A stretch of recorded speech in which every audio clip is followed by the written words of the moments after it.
have the roll call. Councilmember Graham-Mejia. Here. Councilmember Kusamoto. Here. Councilmember Poe. Present. Mayor Pro Tem Edgar. Here. Mayor Stevens. Here. All right, tonight we are going to change one item on the agenda. We are moving item 10 before item 9. And at this point, we will be going into a closed session after the meeting, but I also wanted to let everyone know that we will be adjourning this meeting tonight out of respect for one of our former commissioners, Brad Sheridan, who passed away last week. Our prayers go to his family and all involved in that. So that's, we will be adjourning the meeting in Mr. Sheridan's name. All right, we will have the Pledge of Allegiance followed by the invocation. The Pledge of Allegiance will be by Troy Edgar. Mayor. And the invocation will be followed by myself. Before we move forward, Mayor, may I ask why we're moving 10 before 9? What's the reasoning for that? It was a request of the city manager. Oh. It's just timing. I just think that there's people here to speak on this item, and I think to delay it is unfair. It's fun. All right, we'll stick with the agenda. Please join me in the Pledge of Allegiance. Ready, begin. I pledge allegiance to the flag of the United States of America and to the republic for which it stands, one nation, under God, indivisible, with liberty and justice for all. If you would please remain standing. Remain standing and please bow your head. Tonight we pray for protection for our residents, wholeness for our families that have lost someone, respect of our neighbors, and respect of our neighborhoods, and that we always represent the love and compassion that we know that our city is well deserving of representing and showing in all that we do. Amen. Mayor, I'd like to request that we move the agenda back to the original order, being that people have busy lives and jobs and school that they have to get back to. We are already going to do that. The city manager went ahead and said it was fine. Thank you. All right. We have a presentation tonight. In fact, we have two presentations. First presentation is by Becky Esparza of OC Human Relations on its annual report.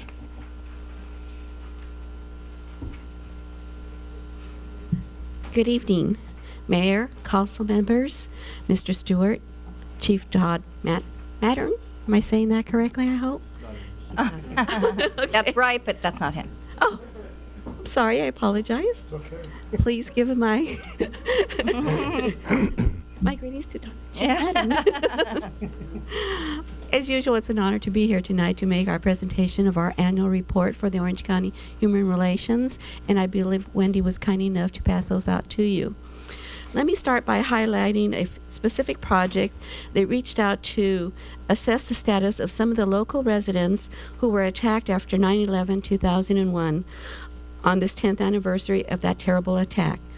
First, we mourn those innocent people, first responders and their families who died at the World Trade Center, Pentagon, and Pennsylvania. In the largest spate of hate crimes ever documented in Orange County, our innocent neighbors were attacked in the 6 weeks following this act of terrorism. These community members were targeted because they were perceived to be Muslim or Arab, although many were neither. So this year, Orange County Human Relations reached out countywide to ask how these Orange County communities were doing. We met with over 200 people in what we call listening sessions. A listening session is where you meet with other community members who share their experiences, and the rest of us listen and learn from them. And Wendy, I believe, was kind enough to pass out a report that we made as a result of those listening sessions.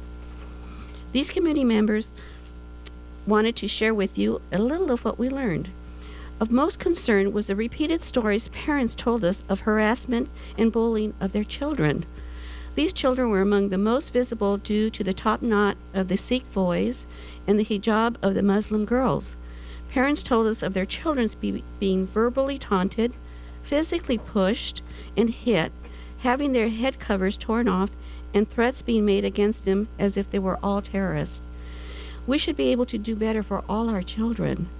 Cities struggled this year as various conflicts grew into public demonstrations where civility was often the first victim, and anonymous internet postings fueled anger and intolerance. OC Human Relations, in partnership with cities, chart a course to a future where we are all made strong by our diversity, rather than being split into warring factions based on those differences. We do this by mediating conflict, creating safe, inclusive neighborhoods and schools, developing diverse leaders, and by building understanding and respect among all our residents. Many of our services are county-wide and not easily broken down by cities, such as human relations training for police officers, hate crime training, promoting civility by being a voice of reason and respect, as well as community forums and educational programs open to the public. But I would like to share the following data about some of our additional services in the last year here in your city of Los Alamitos. We mediated 19 cases in the community or courts where one of the parties was a resident of Los Alamitos in the fiscal year 2010 and 11. In collaboration with Los Alamitos Police on hate crimes and individuals or community groups on hate incidents that are not hate crimes, we documented 3 hate crimes and 2 hate incidents in your city in the year 2010. We helped build a sense of community with Los Alamitos residents and staff through the hate crime victim support, as well as conducting county-wide listening sessions with the Sikh and Muslim communities to assess bigotry directed at these communities. In conclusion, let me state that our society may be tested by international events, difficult economic times, and rapidly changing demographics. By investing in this partnership between cities and OC Human Relations, we are taking positive steps to prepare to address those challenges towards civility and unity. OC Human Relations is proud to be a nationally recognized model for building positive intergroup relations through programs like Bridges, mediation, and community building, and looking forward to partnering with the city of Los Alamitos as we go forward. By working together, we can all make Orange County and Los Alamitos a better place for all people to live and work. By doing so, everybody wins. Mayor Stevens, if you'd like to come down, I'd like to present this to you.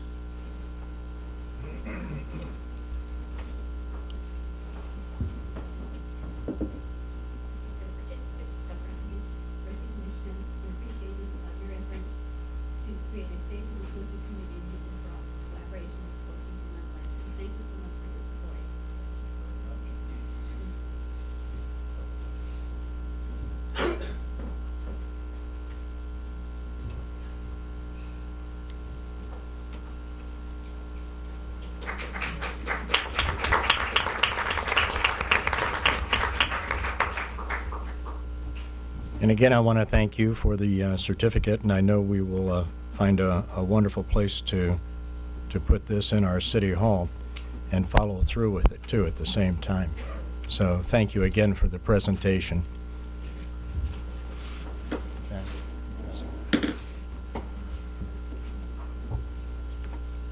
All right, we have a second presentation, and this is by Niall Barrett. And it's from the OCTA Project Manager on the San Diego Freeway Interstate 405 Improvement Project. You definitely have all of our attention on this one because we're all involved in it. Great. Well, thank you very much, Mayor Stevens, for having me here today. Again, my name is Niall Barrett. I'm the project manager for the I-405 Improvement Project. Previously, I was a project manager on the West County Connectors Project, which is currently under construction. I'm sure you've noticed it in construction on the 22 and the 405 and the 605.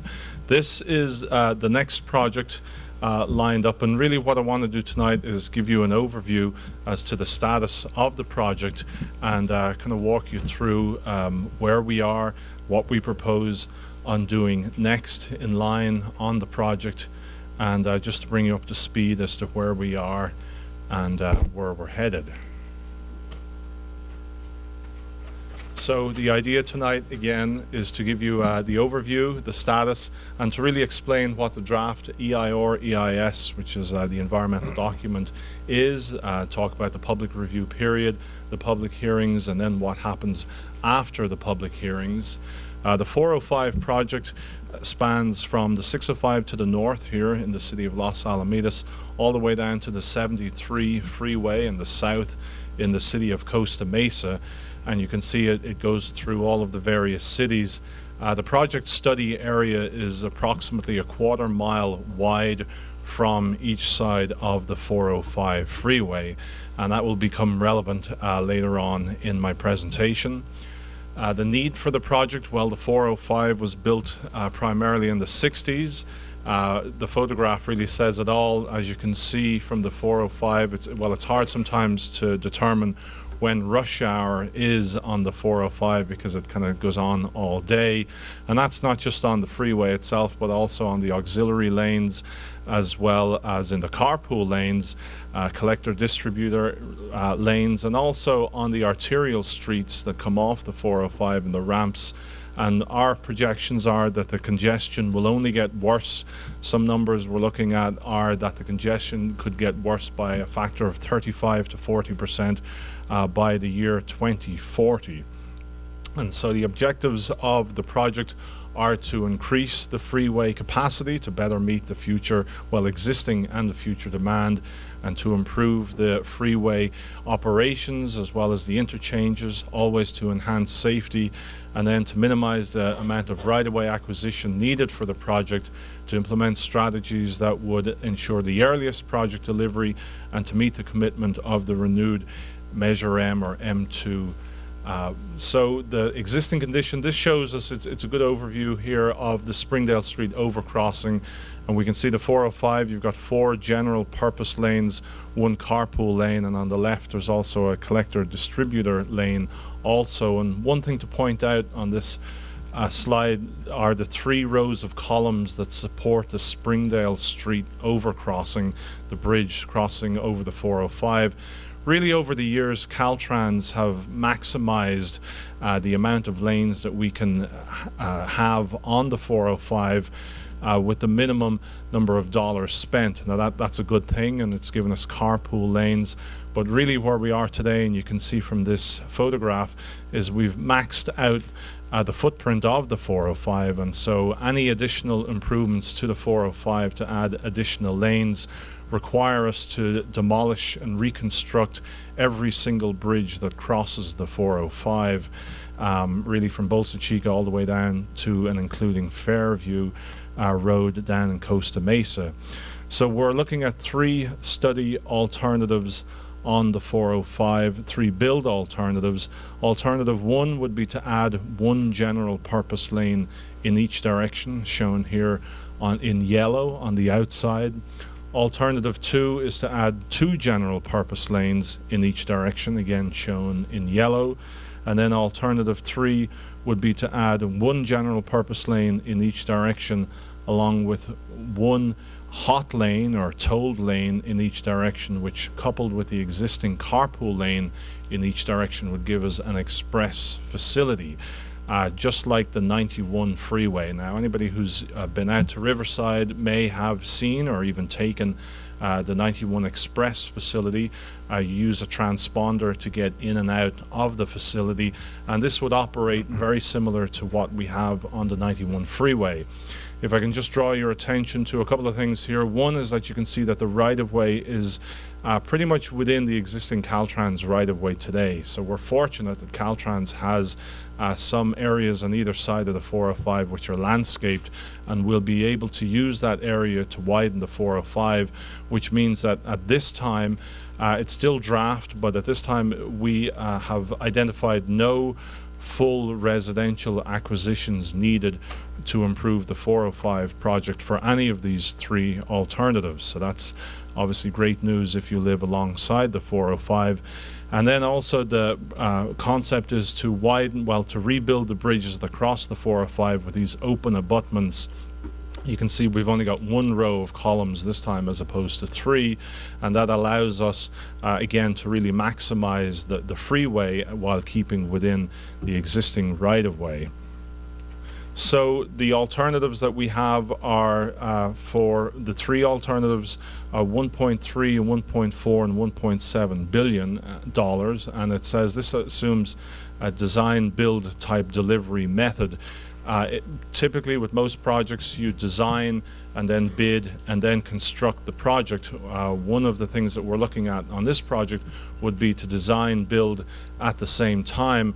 What that does is it accelerates delivery of the project, and it would also mean that we could get this construction project on the street sooner. We've noticed one of the unfortunate consequences of the Great Recession is that a lot of the bids that we've gotten in, so it's actually fortunate for us, and I'm sure your city has seen the same, a lot of construction bids are coming in much lower than they were a few years ago because the contractors are less busy than they were. So it's our proposal to get this project on the street as quickly as possible to construct, and we feel that we'll get a considerable construction bid savings if we get it out as quickly as possible. Now also, if we look at the cost, the proposed cost to construct the freeway and compare it to M2 dollars that we have identified for this project, we've identified $600 million in M2 funding. In the past, we used to be able to get a lot of funding from either the state or the federal governments, and unfortunately those days have come and gone.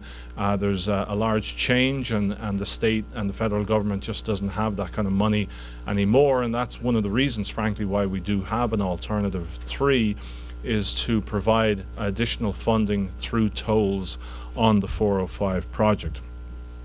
So the status of our environmental phase is currently we've submitted the draft screen check document to Caltrans. It's under review by Caltrans, and Caltrans are one of the agencies. Well, Caltrans is actually the NEPA CEQA lead, so they will sign the draft environmental document and also the final environmental document. The screen check draft environmental document incorporates much of the information that we've prepared in the technical studies, such as, it identifies the impacts such as right-of-way, the noise and the sound walls, as well as traffic management plans, visual and air quality and construction related impacts. And of course the idea of an environmental document is to identify and then work on ways to avoid and minimize and mitigate for the impacts of the overall project. Along with the screen checked document, which is the environmental document, we also have a draft project report, and this is more of the preliminary engineering document, and it identifies more the improvements on plan that show us the proposed improvements to the freeway, as well as the bridges that cross over the freeway, the interchanges, the locations of the sound walls and the overhead signs, as well as other permanent and temporary right-of-way utility impacts. And we also get our project cost estimates then from the draft project report. As I said, the draft project report and the environmental impact report will both need to be reviewed and approved by Caltrans before they can be released for public review. One of the things to identify is the outreach activities that we've been ongoing to date and will continue to happen. Our policy working group and stakeholder working group meetings. We also have city council presentations such as this, as well as e-newsletters you can get on our e-mailing site, and you can get regular updates as to the project. We're also on Facebook now, so you can get on Facebook and you can even like us if you like. And We also have website as well, updates, and a speakers bureau, and very many different ways we're trying to get the word out. And that's really what one of the reasons why I'm here tonight, is to brief you on the status, and also to get the word out that we will have a draft environmental document on the street, and we would like as many people as possible to get out and to read it, and to come along to some of our presentations, which I'll get into in a little bit, and just to hear what people's concerns are, what people think about the proposed project. So the public review period is, as I say, we want to get the word out. We want to get comments from various agencies, local, state, and federal agencies. We'll have a 45 review or circulation period, and also we'll have 3 public hearings in early 2012. One is in Rush Park Auditorium in Rossmore, just across the road, and we'll also have one in Westminster Community Centre, as well as in Costa Mesa Neighbourhood Community Centre. So we'll be accepting written comments, written or via email, and also our website will tell you how comments can be received as well. The idea is that anybody can provide comments on the environmental document. These comments will be responded to, and the comments and the responses then become part of the environmental document. And we take those comments to heart, and we see what we can do in order to address the comments, to see if we need to make any changes to the environmental document, and also then to the project itself. Also, to get the word out, we'll be advertising in local newspapers and social media as to when specifically these public hearings are, and when the 45-day period begins.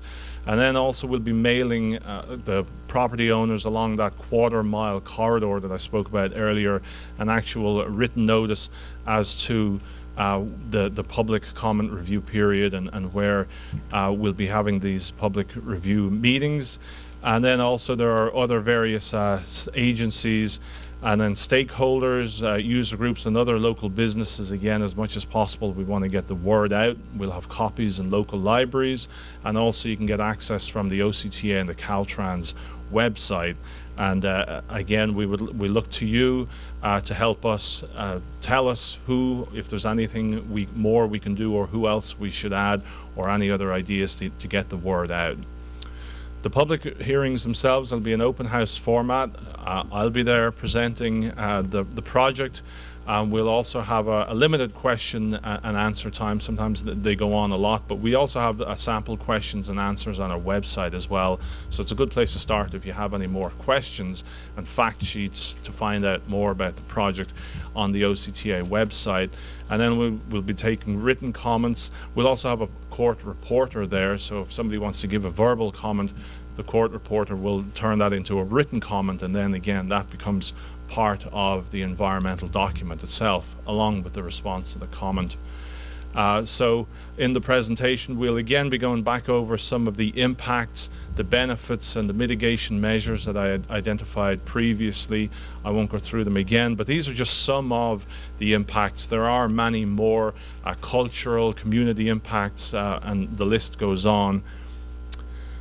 For example, one of the things we'll have is a number of these computers where you can go to your house if you live alongside the 405, and we can identify any potential impacts to your resident. Now, I said earlier that there are no full residential acquisitions required, but we have identified some partial sliver acquisitions that are needed either for permanent or temporary construction easements, and so we'll be able to identify in a kind of a Google Earth type overview really what the extent of those impacts would be to your property alongside the 405 freeway. So back to the schedule then, we'll have our 45-day period. After that 45-day period, we collect, we compile the comments, we provide responses to the comments, we make whatever changes are necessary to the environmental document, and then we report back to the OCTA board, whereupon they will authorize us to proceed with the locally preferred alternative. That's the LPA selected by the OCTA board. And then we proceed into our final environmental phase, and we also see we've got Caltrans review along the way as well. Now, along with Caltrans, we've also got the U.S. Army Corps of Engineers, and obviously the OCTA board will also need to approve whichever alternative we select to move forward with for construction. And we'll also have a financial plan as part of our final environmental document, and again we need to show that we can afford, that we can fund or finance this project before we move into design and construction. And then we'll have our final EIR, EIS. At the end of the schedule, we have our NOD-ROD, which is our Notice of Determination and Record of Decision, which just makes it official as to what the environmental document is, the outcome of all of the impacts, and as I said, any resolutions that we have in the environmental document itself. With that, again, I'd just like to thank Mayor Stevens, also Councilmember Poe, who's on our policy working group. Thank you very much. And also to your staff here at Los Alamitos, who are always very helpful, willing and able to help us with feedback and keep the lines of communication open. With that, if anybody has any questions, I'm available for answers. Thank you. I saw everyone up here taking notes, and so, yes, in fact, we're going to go into council rotation. Councilmember Poe. Any questions? Well, I just would like to thank you very much for coming. I had seen this presentation about a month ago, and I really wanted the community to be aware of when these meetings are going to take place, because I've heard a lot of people that have commented that they're not in favor of a toll road on the 405. And this is where those kind of comments are important to be recorded. So it's very important for everyone to pay attention to what's going on with this and go to these meetings so that you can have your voice heard. The funding, could you go in just real shortly? Sure. I know that there's no money available. Well, we have $600 million earmarked under M2 funding. The least expensive of the three alternatives is $1.3 billion. So we have a very large funding gap. And we are currently looking at all kinds of ways available to us to bridge the gap, be it federal loans, for example, TIFIA loans, or do we go out with some kind of P3 design build type project where we might have a concessionaire come in and fund or finance up front for the project, and then they would be on the receiving end of tolls perhaps 30 or even 50 years out into the future. We could have availability payments, or even OCTA sell its own bonds to bridge the funding gap. So again, unfortunately, we're in this position where we have to come up with all of the money ourselves. We can't turn to the state and the Fed. Well, we could, but again, times have changed, and this is just one of the realities of that. Now, the express facility gives people the choice to use it. Nobody has to use it. It's not a tax. It's more of a fee. It may not be something that you might use every day of the week. It might be just that one time that you're running late for a meeting or soccer practice, whatever it is, that you decide to use it. But the express facility guarantees you a minimum speed that you travel through, and it's a form of congestion pricing, where we ensure people, if you are willing to pay to use this express facility, you're guaranteed a certain minimum speed, so you know you'll get through in fast order. Thank you very much. And again, I just thought it was important that we have a presentation so everyone in the community is aware and they have an opportunity to speak at one of these meetings. Thank you. Thank you. All right, Mayor Pro Tem Edgar. I just echo the same comments. I get a lot of questions on the different alternatives. Some of the modeling that was used on this project was similar to the 605 interconnect project. And so the projections based on population and some of the economic conditions were a lot different when this project was first launched. And so I've been an alternate with Marilyn on this committee, and so my input has been more statistically looking at, is the model correct for the differential of about 600 million, as we're kind of going through that. And Just from your perspective, could you weigh in on that? Sure. We're re-looking at the models. We have 2 traffic and revenue studies already performed. The first one was a rosier story, really, that was done with numbers that were back in 2007, and they were giving us a better projection when we moved forward with the phase 2 traffic and revenue, which is more detailed and more current numbers are used. The projected revenues from a toll facility decreased considerably, which we've already reported back to the OCTA board, and for that reason we now have a financial advisor on board to run through all the numbers again and to give us a better idea if we were to go out with these various funding or financial alternatives, which one could we hopefully use, or what level of funding would we be expected to achieve. So we're going through all of those numbers again. The idea is to have those numbers before we go back to the OCTA board, and in fact to have some preliminary numbers even before we go out for public comment, so that we can be as transparent and upfront with the public as possible to let them know as much as we know what we could expect to get in additional financing for the project. Yeah, I guess my last comment would be to the community is that everybody up here on the council is very focused on these, on a lot of this infrastructure changes, and I would just encourage the community. You can see that when it came to a lot of the different initiatives, tax increases on water, whatever it was, I think we're more effective as a community to bring those into the council and let us advocate from the city's perspective and also participate in the EIRs. So I would just say, the council up here is definitely paying attention to this, but I would ask the community, as Marilyn said, stay focused on the workshops. The one specifically at Rush Park will be probably the one closest to us, and we should be able to make sure that if you have concerns and you don't feel if your voice is being heard, call up any one of us, and we will get the rest of the council on board and write letters on behalf of the city. Please do. Thank you. Thank you. All right, I'm next, and thank you for answering the question on alternative 3, which was the express lane, the pay lane. I personally, it sort of sits wrong with me to pay for something called a freeway. Right. And I know that's something that will probably be vetted out completely in one of the 3 hearings, and we do have the 3 hearings. One of them is going to be in Costa Mesa, one in Rush Park, and then another one in Westminster. Is there any way of notifying some of the people that are the casual drivers around through the community that they also can have a voice in this too? People that do use our surface streets. Any signage, any signboards that'll be up? Well, it will be in the local media, the newspapers as well. I'm not sure if they're all in English. I think we've various multi-language newspapers also to get the word out. So I'll defer to Christina if that's okay.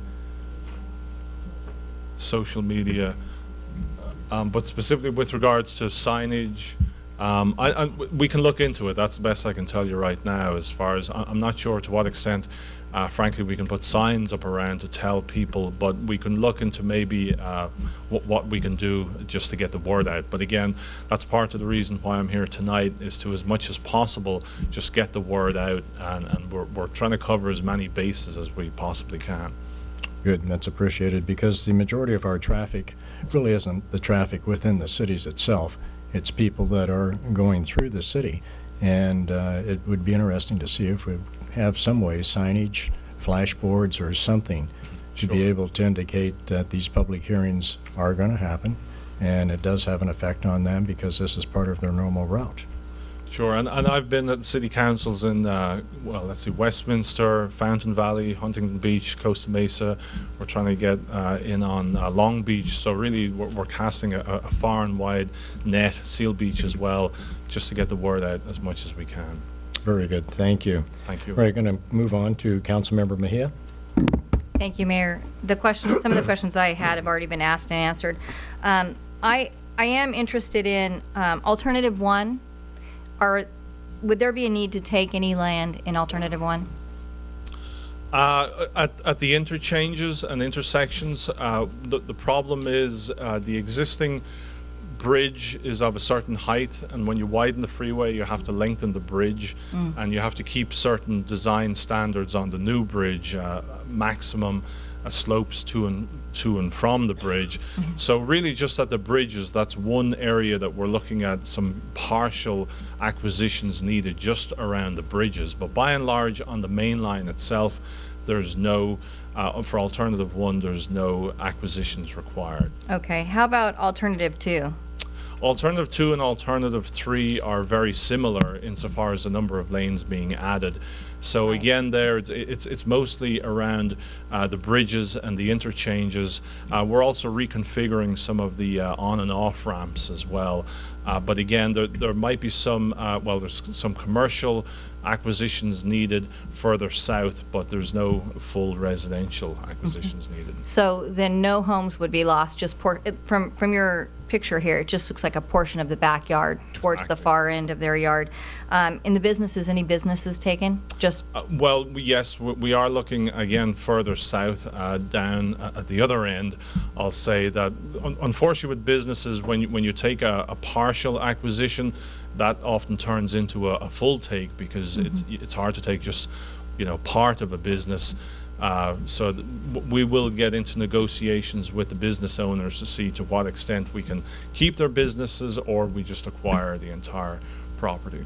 okay, and do you help them relocate within the community that they're already in?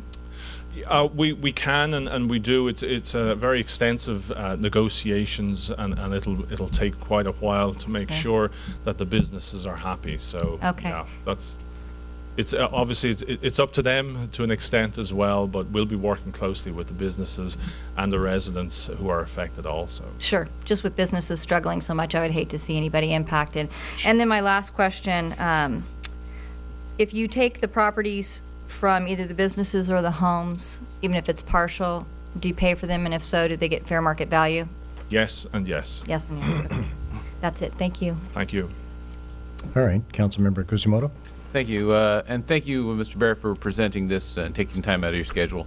So on the questions that some of the colleagues had asked on the financial part, so there is no federal funds on this? Is that we have very limited federal funds at the moment. Yet this is an interstate, which is part of the interstate system, which you have to comply with the federal regulations, right? But they won't fund us. Correct. And that's kind of unfortunate. Yeah, we've I'll say a few million federal dollars, and really that's all it is. We have no state funding. Okay, but yet we still have to comply with the federal requirements because it is a federal road. Yes, sir.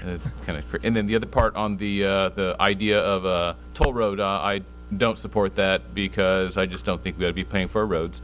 We pay enough taxes other ways to do that. I'm just commentary. Sure. And I don't even own a transponder. I wouldn't even know how to use it. So, I mean, it's kind of one of those preferences. And I think that was basically all my questions. I do thank you again for presenting. Sure. If there's just one thing that I can add on the toll road, if traffic is moving at 55 miles an hour, you get a lot more throughput than if traffic is stationary or close to it in the general purpose lanes. And unfortunately, we've looked at the 405, and if you were to try to widen the 405 to the extent that you had all lanes of traffic moving very well during rush hour, you'd have to build out to about 10 lanes in each direction on the 405. That's not going to happen in my lifetime, and so this is our proposal in order to ensure, to guarantee that people have the choice to keep that speed on at least part of the freeway. What would be the cost of going double-decker? That would be much more again, and there are other various things that people may not necessarily want to look at, one of them being a double-decker type freeway, but the costs there are enormous. Very good. Thank you, Mr. Barrett. Thank you again. Thank you. No problem.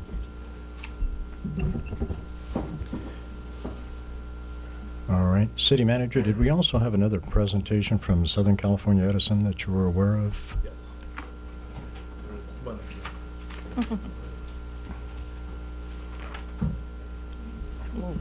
I thought I was tall. Good evening. Janelle Godges from Southern California Edison. I must apologize for my voice. I've been getting over a cold. I'm here to present two quick topics. I promise I won't take too much of your time. The first one being Edison's Smart Connect program. If you'll recall, I came back came here about a year ago letting you know that Edison was going to be deploying our Smart Connect meters. We changed out the old analog meters to the smart meters. The time has finally come where we are now instituting a lot of the programs and benefits, so now into phase 2 for customers. I did provide the city clerk with some information that I know you guys have on your desk. I'm more than happy to provide more information for residents as well. Customers can also visit our website at sce.com. I just briefly want to go over some of the programs and benefits for the customers here in the audience. First and foremost, more choices. With the smart grid, customers now have the opportunity to opt into certain programs that we never had available before. The first one, 24/7 access. Customers now have the ability to, easy for you to say, have access to their account and to their usage. The second one being budget assistance. Customers can select a monthly spending target and choose to receive email, voice, or text updates on how they're doing towards their goal. This can help several customers and families that might be struggling for their monthly bills. Third, Safe Power Day incentives. I have a full page program for in your packet. Customers can sign up for having email, voice, or text alerts about upcoming Safe Power Day events. The opportunity to earn up to $100 on bill credits per year. One of the greatest components also of Edison's Smart Connect grid is added reliability. We now have the ability for our meters to send us a signal if you don't have electricity servicing up to your panel. We never had that before. That means that there's faster restoration and service being provided back to the customers. Remote activation. How many people have moved and then realize, oh gosh, I have to wait for the meter reader to come by, and between 8 and noon, and who knows when they're going to show up. No longer. Customers can actually call in, and we can do remote on and off service for those customers. We have up to 1 million customers that relocate every single year. Future benefits, we have the connected home in the near future. We have smart appliances that will be able to communicate with the meter. It is purely optional for customers. They do not have to do that. Again, I want to make sure for privacy purposes, Edison only services up to the meter. Whatever customers opt to do in their home is solely up to them. We cannot see how much your washer and dryer uses. We only service for your monthly consumption basis. Added conservation with the smarter grid. We now have technology for customers to make smart energy decisions every day. And together we can work to slow not only the usage, but also the building of new generating plants. I also brought other informational. So again, whatever I can provide to you, I'm more than happy to do so. The second component, if you don't have any questions, the second component, I wanted to actually present a plaque to the city of Los Alamitos. You may or may not be aware that this is Edison's 125th year anniversary. Oh, congratulations. Pretty remarkable. Yeah. A company to be around for that amount of time. I will take out all the whereas and I will make it short and sweet. Whereas in the year of 2011, Edison International, the parent company of Southern California Edison and Edison Mission Group, is celebrating its 125th year anniversary. Edison International is proud to share 125 years of growth and partnership with diverse communities we serve. Southern California Edison presently provides electric utility service to nearly 14 million people in 15 counties of Central, Coastal, and Southern California. And working together, we can help homeowners and businesses save money through energy efficiency, prepare for the arrival of clean electric vehicles, build the infrastructure needed for California's economic growth, and invest in the future of our communities, our schools, and our students.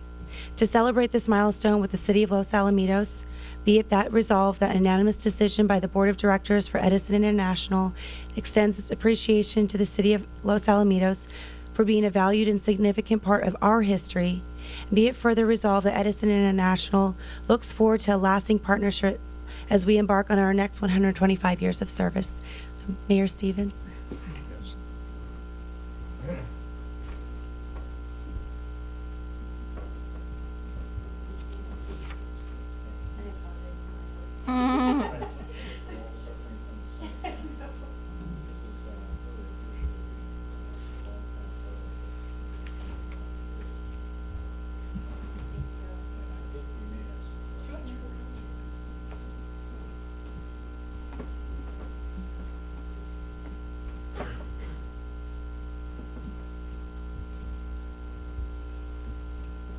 All right.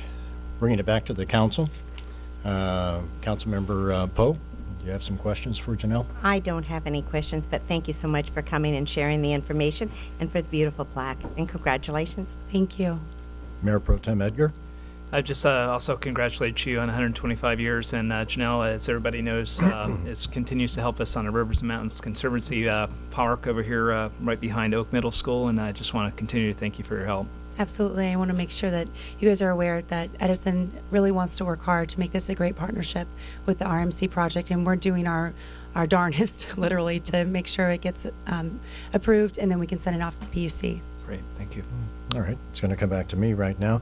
Janelle, I've got a question, and it's on rebates for energy efficient appliances or any kind of conversions. Where's the simplest way for people to get information on this whenever they're upgrading or changing something in their house? On our website. It's www.sce.com. You can look at residential rebates and incentives. You can also look for businesses. So if businesses are looking to do upgrades, there's a whole slew of programs and opportunities for customers to enroll in. It's our website. That's the best opportunity. But if customers want to call our 1-800 number and they like to speak to a customer call representative, absolutely, I encourage them to do that as well. And what is it? Do you happen to know that number offhand? Oh gosh, I don't. If you don't, then that's fine. Sorry, it is on our website. We do have Actually, I do know it. It's 1-800-655-4555. It's weird how things come back to you. There you go. Thank you. Because we do have quite a few residents that don't have the availability of going online, and I know people are upgrading their appliances quite often just to be able to save that energy too. Absolutely. And we also have where customers can look at their home energy guzzlers. Most of the time, folks don't understand or realize that each of their HVAC unit or their second refrigerator in their garage, those are all energy consumers for the home. So I encourage them to take a look at that. One last question on the smart grid and the smart connection to the meter. Is there still a spiking effect if someone uses an extreme amount of electricity, say within a one-day period? Does the rate change for the entire month? Customers are billed on a tiered level, so we bill on the overall consumption for the month. So as they use more electricity, they move up in tiers. Those tiers increase in price. So if a customer moves from tier 2 to tier 3, they're paying more for their usage, but it's an overall consumption of electricity. Not just one single day or one single activity. I'm assuming that there has to be some point of the month where you move from tier 2 to tier 3. So yes, then you would go into the a higher tier and thus be charged more. Okay. All right. Thank you. All right. Moving on, we're going to go to Councilmember Mejia. Thank you, Mayor. I've had the opportunity to meet with Janelle, and you've been such a good partner to me, going through and informing me more in depth of the things that Edison's doing for our communities to help in these tough times. The only thing that I would like to ask is, City Manager, would it be possible to put some of the information that was brought to us that would tell our residents exactly how they can get in touch with them, not just a phone number, but something that tells a little bit about the programs, so they say, hey, that's something that works for me, I think that's the best way for us to get it out. Absolutely. Thank you. You're welcome. Thank you. Okay, Councilmember Kuzimoto. Thank you, and congratulations on 125 years. So I guess the question on the Smart Connect, I've kind of watched a little bit of it, not really followed it closely, but future technologies such as solar power generation on the homes and then electric cars, is that kind of capability built into these smart meters? Absolutely. Because as we go to a different kind of energy and transportation paradigm. So. Absolutely. No, we have software upgrades. That's part of the beauty of the Smart Connect program. With the new technology, we have the ability to implement software, so customers can put solar panels on their home if they choose to. They don't have to have a meter change out. But then that would be something monitored 7/24 as well in terms of power generation, for instance. It already is. The meter spins backwards, basically, right? Essentially, yes. Yeah. It's an overall consumption. Yeah. But again, thank you, and congratulations. Thank you. Janelle, thank you. Have a great evening. Thank you. Thank you. You too. All right, at this point, we're going to open it up to Oral communications, any individual in the audience may come forward to speak on any item within the subject matter or jurisdiction of the City Council. Remarks are to be limited to no more than 5 minutes per speaker. I would ask, if you're going to speak to an agenda item, please wait till that agenda item does come up. And I will also ask that the city clerk and the city manager, if you would, take notes on any questions that someone might have, and we will have you respond to them after oral communications, or when we have the answer for it. First speaker, please. Good evening, Mayor, members of the City Council. I spoke a couple of weeks ago regarding the tragedy that occurred in Seal Beach. I wanted to do a follow-up on it because the Rotary Club in Los Alamitos, Seal Beach, as well as the Interact Club at the high school are now selling blue bracelets that read "Support and Love Seal Beach" to raise money. They hope to raise $6,000 for the Survivors Fund that's been set up by the Seal Beach Chamber and the City of Seal Beach. So if you have an interest in getting one of these, if you're at the high school, check with the Interact students. If you're in the community, Mr. B's restaurant over at Vaughn's Shopping Center has these available as well, and they're selling them for $3. Also, I'm a member of the Chamber Board of Directors, and I wanted to remind the citizens as well as the city regarding the annual State of the City luncheon that's going to be held on Wednesday, November the 16th from 11:30 a.m. until 1 p.m.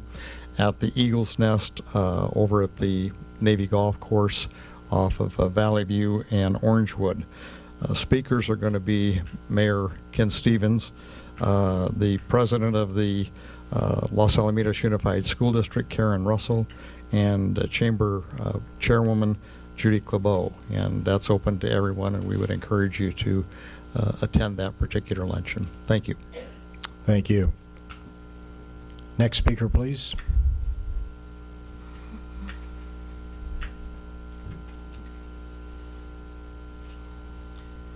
Good evening, Mayor and members of the City Council. My name is Art DeBolt.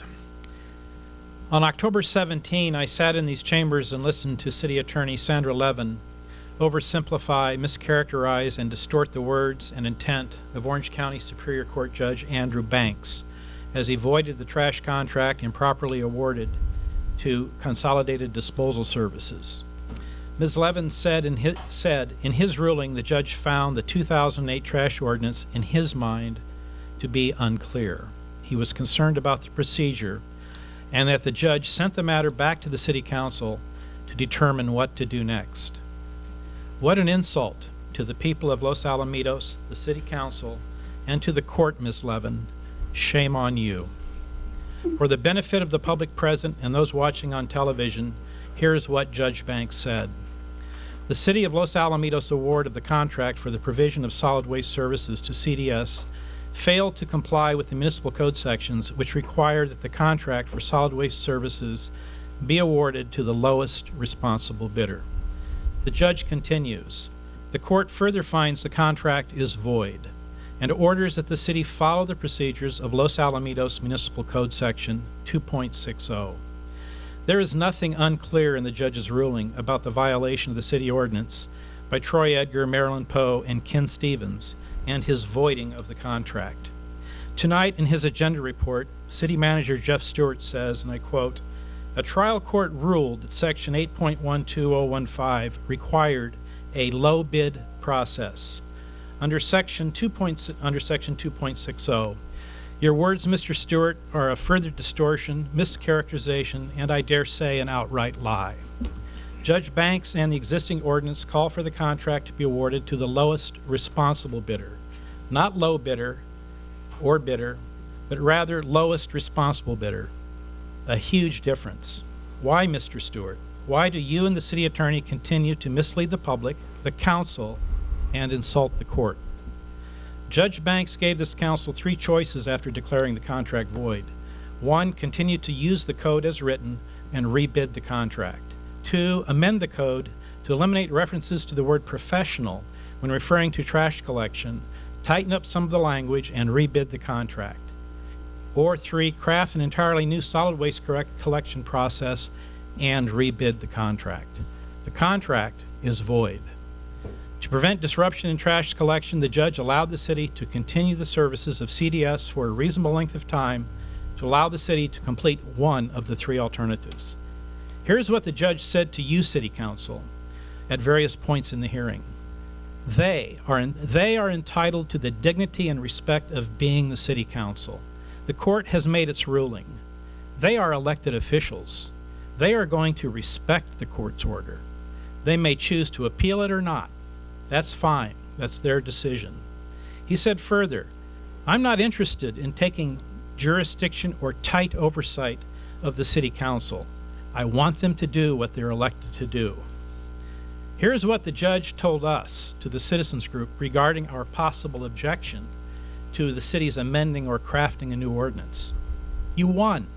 The contract is declared void. The City Council has the right to adopt a new ordinance or amend this one and put that process in. The political process plays itself out in terms of public input to the proposed ordinance. The public's had its opportunity to voice its opinion, not yet, and the proposed ordinance during the hearings. Then it's adopted, then the bidding process goes out, and the contract gets awarded. And unless there is some basis to claim that the contract was improperly awarded, there is a clear winner in whoever got the contract. The operative words in the judge's statement are public input. The operative sentence is the public had its opportunity to voice its opinion about the proposed ordinance during the hearings. You are starting the amendment process tonight. At what public meeting with public input did the discussion of whether to keep, amend, or completely change the trash ordinance occur? At what public meeting with input from the public was the decision made to introduce the ordinance as proposed tonight? You have put a lot of faith and trust in your city manager and city attorney and their representations to you of the ruling by Judge Banks and the preparation of this staff report. Unless you have read the court reporter's transcript and the Brown Act, your faith and trust appears to have been misplaced. The judge sure has put a lot of faith and trust in your roles as city council members. That his faith and trust are misplaced depends on your actions and decisions from this point forward. The judge's words echo, you are elected officials. You are going to respect the court order. I want them to do what they're elected to do. Thank you. Thank you.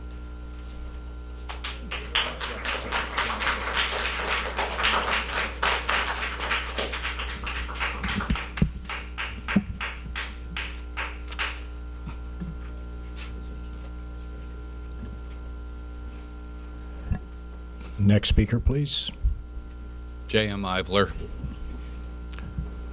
A couple of years ago, the City Council wanted to ensure that the exclusive solid waste franchise went to the lowest responsible bidder. They held a public meeting to discuss it and then had a vote after it was discussed with public feedback to request that the city attorney rewrite the city code, ensuring that the exclusive solid waste franchise be awarded by public bid process to the lowest responsible bidder. When the code was rewritten by the attorney, it was sent back to the City Council, where it was read twice, discussed twice, and voted on twice. Today we get a code change not asked for, not requested, not started by the City Council. No one requested this change to the city code from this council chamber. There has been no public discussion of the change to the city code in this council chamber.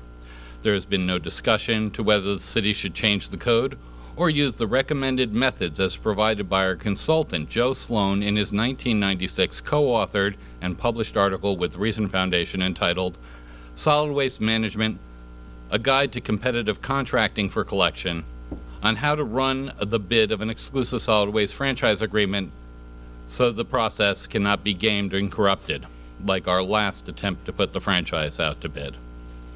So, who instructed the city attorney to change the city code? Who approved spending our tax dollars on the change of the city code? Who decided to not have public discussion on how the city should implement the recommendations of Judge Banks? This process is again corrupted, and the city staff had no direction to do this from City Council. Judge Banks did not order this be done, and did not order that this be done in this manner. The staff report that was prepared is filled with misinformation, false information, and outright lies. It deserves to be challenged publicly. Even the recorded, clear, and precise decision of Judge Banks has been twisted into a pretzel within the pages of this farce.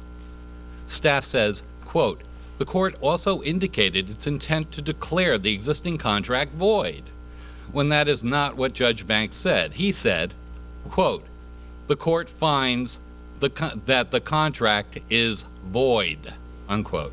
No intent indicated, but a statement of fact. And that is but just one obvious lie in the staff report. Mrs. Poe, you know that catch-all in the city code, the one you were going to use to arrest people who failed to maintain decorum in this chamber, the one that says that the failure to follow city code is a misdemeanor. Judge Banks also said that the awarding of the contract failed to comply with city code. If Mr. Stewart wants to follow city code, may I be so bold to point out that a judge ruled that 3 sitting city council members voted to violate that in Los Alamitos, violating city code is a crime, a misdemeanor.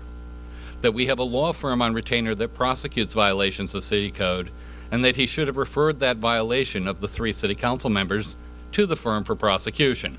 Rather than writing fiction as a staff report, there he would actually be doing his job.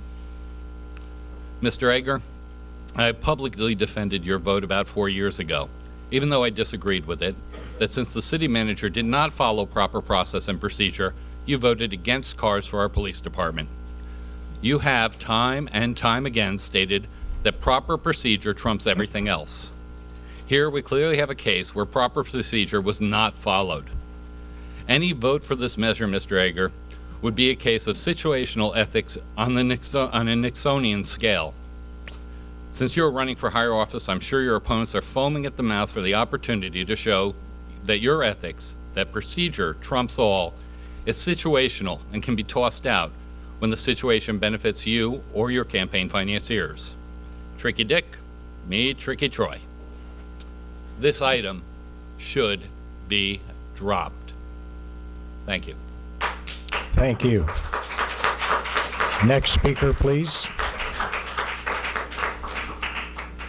Any additional speakers?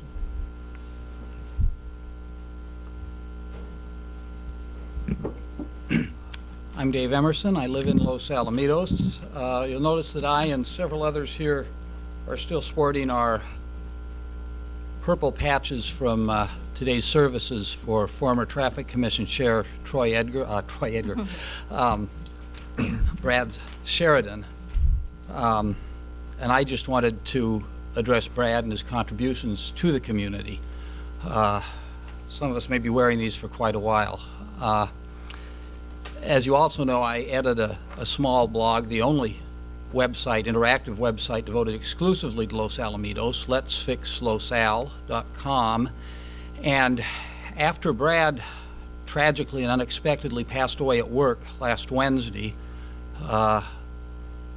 we put up a in memoriam post for Brad, just as we did for the victims of the tragedy in Seal Beach just a few weeks earlier. Certainly a reminder that life is short and we need to cherish our interactions with one another, especially as members of the same community.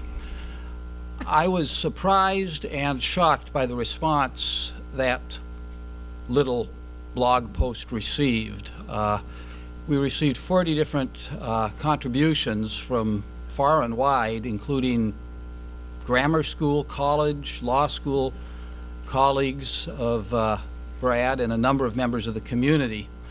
What really startled me, though, was the amount of page views and hits it generated. It blasted away all previous records for our blog, records first set during the Dean Gross controversy, and subsequently those records were beaten a year ago on election night.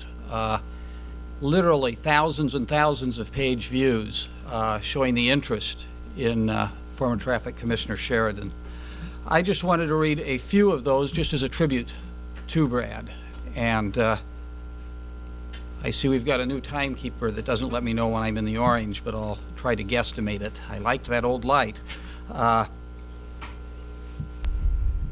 These are just a few of the posts that were put up. Brad was a kind-hearted, gentle force who was not shy about speaking the truth. His endless love, energy, and brilliant mind will be greatly missed by everyone he touched in our community. Brad was a shining example of one who loved our town and wanted to make it a better place for not only his family, but all of our families. He spoke in truth, even when it was unpopular or people did not want to hear it. We are all at a great loss, but our town is better because of him. Brad was a winner in life. His caring approach to his family, friends, professional colleagues, and church was something special. One Los Al resident addressed his comment to Brad directly. You inspired us to give back to the community by volunteering at our school. You taught us so much about always thinking of others and doing what we can to help others. You volunteered and gave back in so many ways. Another, we met Brad when our daughters played soccer together. He always had the best outlook on whatever subject we spoke of. He was truly a good person. A city official said, having known Brad in a mostly official capacity, I was always amazed at his efficiency in which he ran the Traffic Commission meetings, his ability to get through the fog to reveal the true character of an issue, his respect for all parties involved, and his reasonableness in evaluating any item before him. What a tragic loss of one of its greatest servants to the citizens of Los Alamitos. So sad. Also sad is the tragedy that this council majority could not make better use of Brad's gifts and talents. That this council majority didn't stand up to a series of 3 professional hit pieces that were circulated smearing Brad's good name last year in the election. That this council majority refused the advice of the city manager and subsequently of both the city manager and city attorney, that the attempt to disbar Brad did not rise to the legal standards and should be dismissed. And even a few months ago, when you had the opportunity to set the matter aside, you failed to do so. And indeed, when you should have been apologizing to Brad when what he predicted came to pass, and the city is indeed incurring legal expenses because of the trash contract you approved, 2 of you told Brad he needed to apologize to you. My hat's off to the mayor for not joining that demand. At this point in time, if Brad's death isn't a wake-up call to us, if the judge's verdict isn't a wake-up call to us, I guess the majority can't be awoken. It's time that we learn to respect one another, work together, take into account our opponent's views, and try to find a reasonable compromise. This isn't the U.S. Congress, but all too often you act like it. We are all members of the same community. All right. Thank you. Thank you.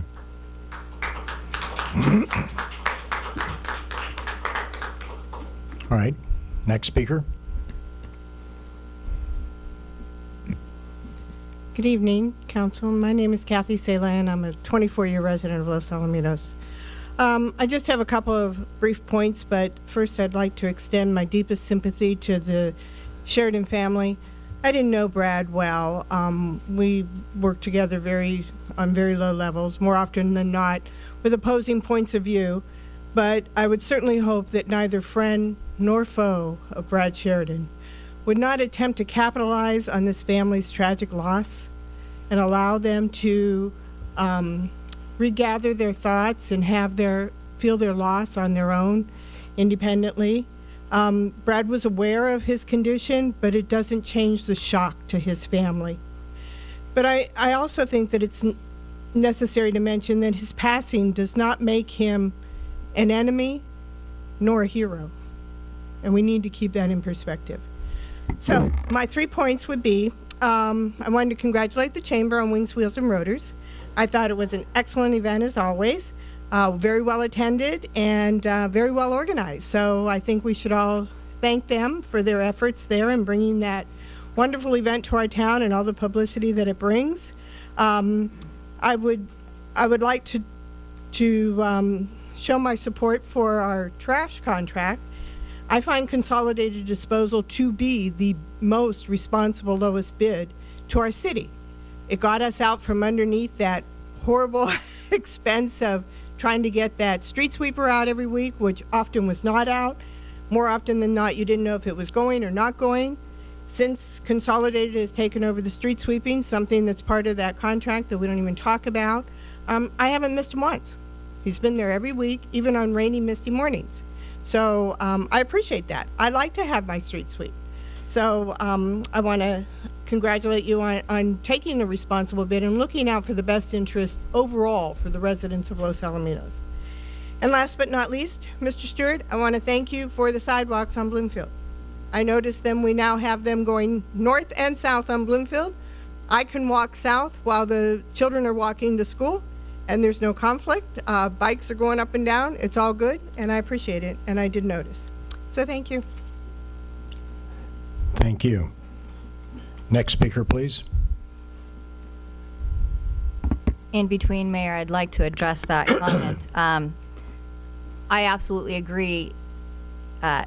We don't have to think of Brad as a hero because he died. We think of Brad as a hero because he stood up against big politics and did what was right.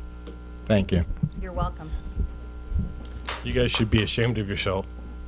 Troy, Steve. Would you introduce yourself? I'm Brad Taylor. Okay. I was on the traffic commission with Brad Sheraton. We came here, held up signs about the illegal contract that you guys entered into. And because of that, you guys removed him off the traffic commission. You guys are pathetic.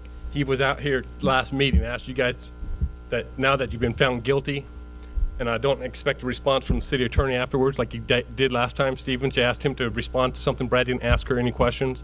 That was garbage. I just listened to it tonight on the way, right before I came here. That was wrong. He came out here and he asked for an apology. You guys asked for him to apologize. You guys actually owed him an apology. He asked you for it. Sat here, waited 3 seconds. None of you responded. You know what you did was illegal. The contract wasn't the lowest bidder. You guys were hammered out by the judge. And yet you sit up here all smug like you're protected. You know what, Troy? I hope you fail in your election. I'm a Republican. I'll never vote for you.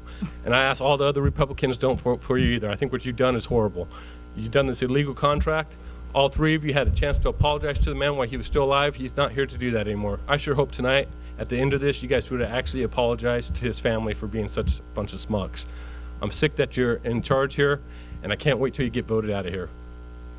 That's all I have to say. Thanks. Thank you. Next speaker, please. Any additional speakers? I was hoping to follow someone else. Richard Murphy, and I am here to discuss the overall way in which the lawsuit is being handled in the city.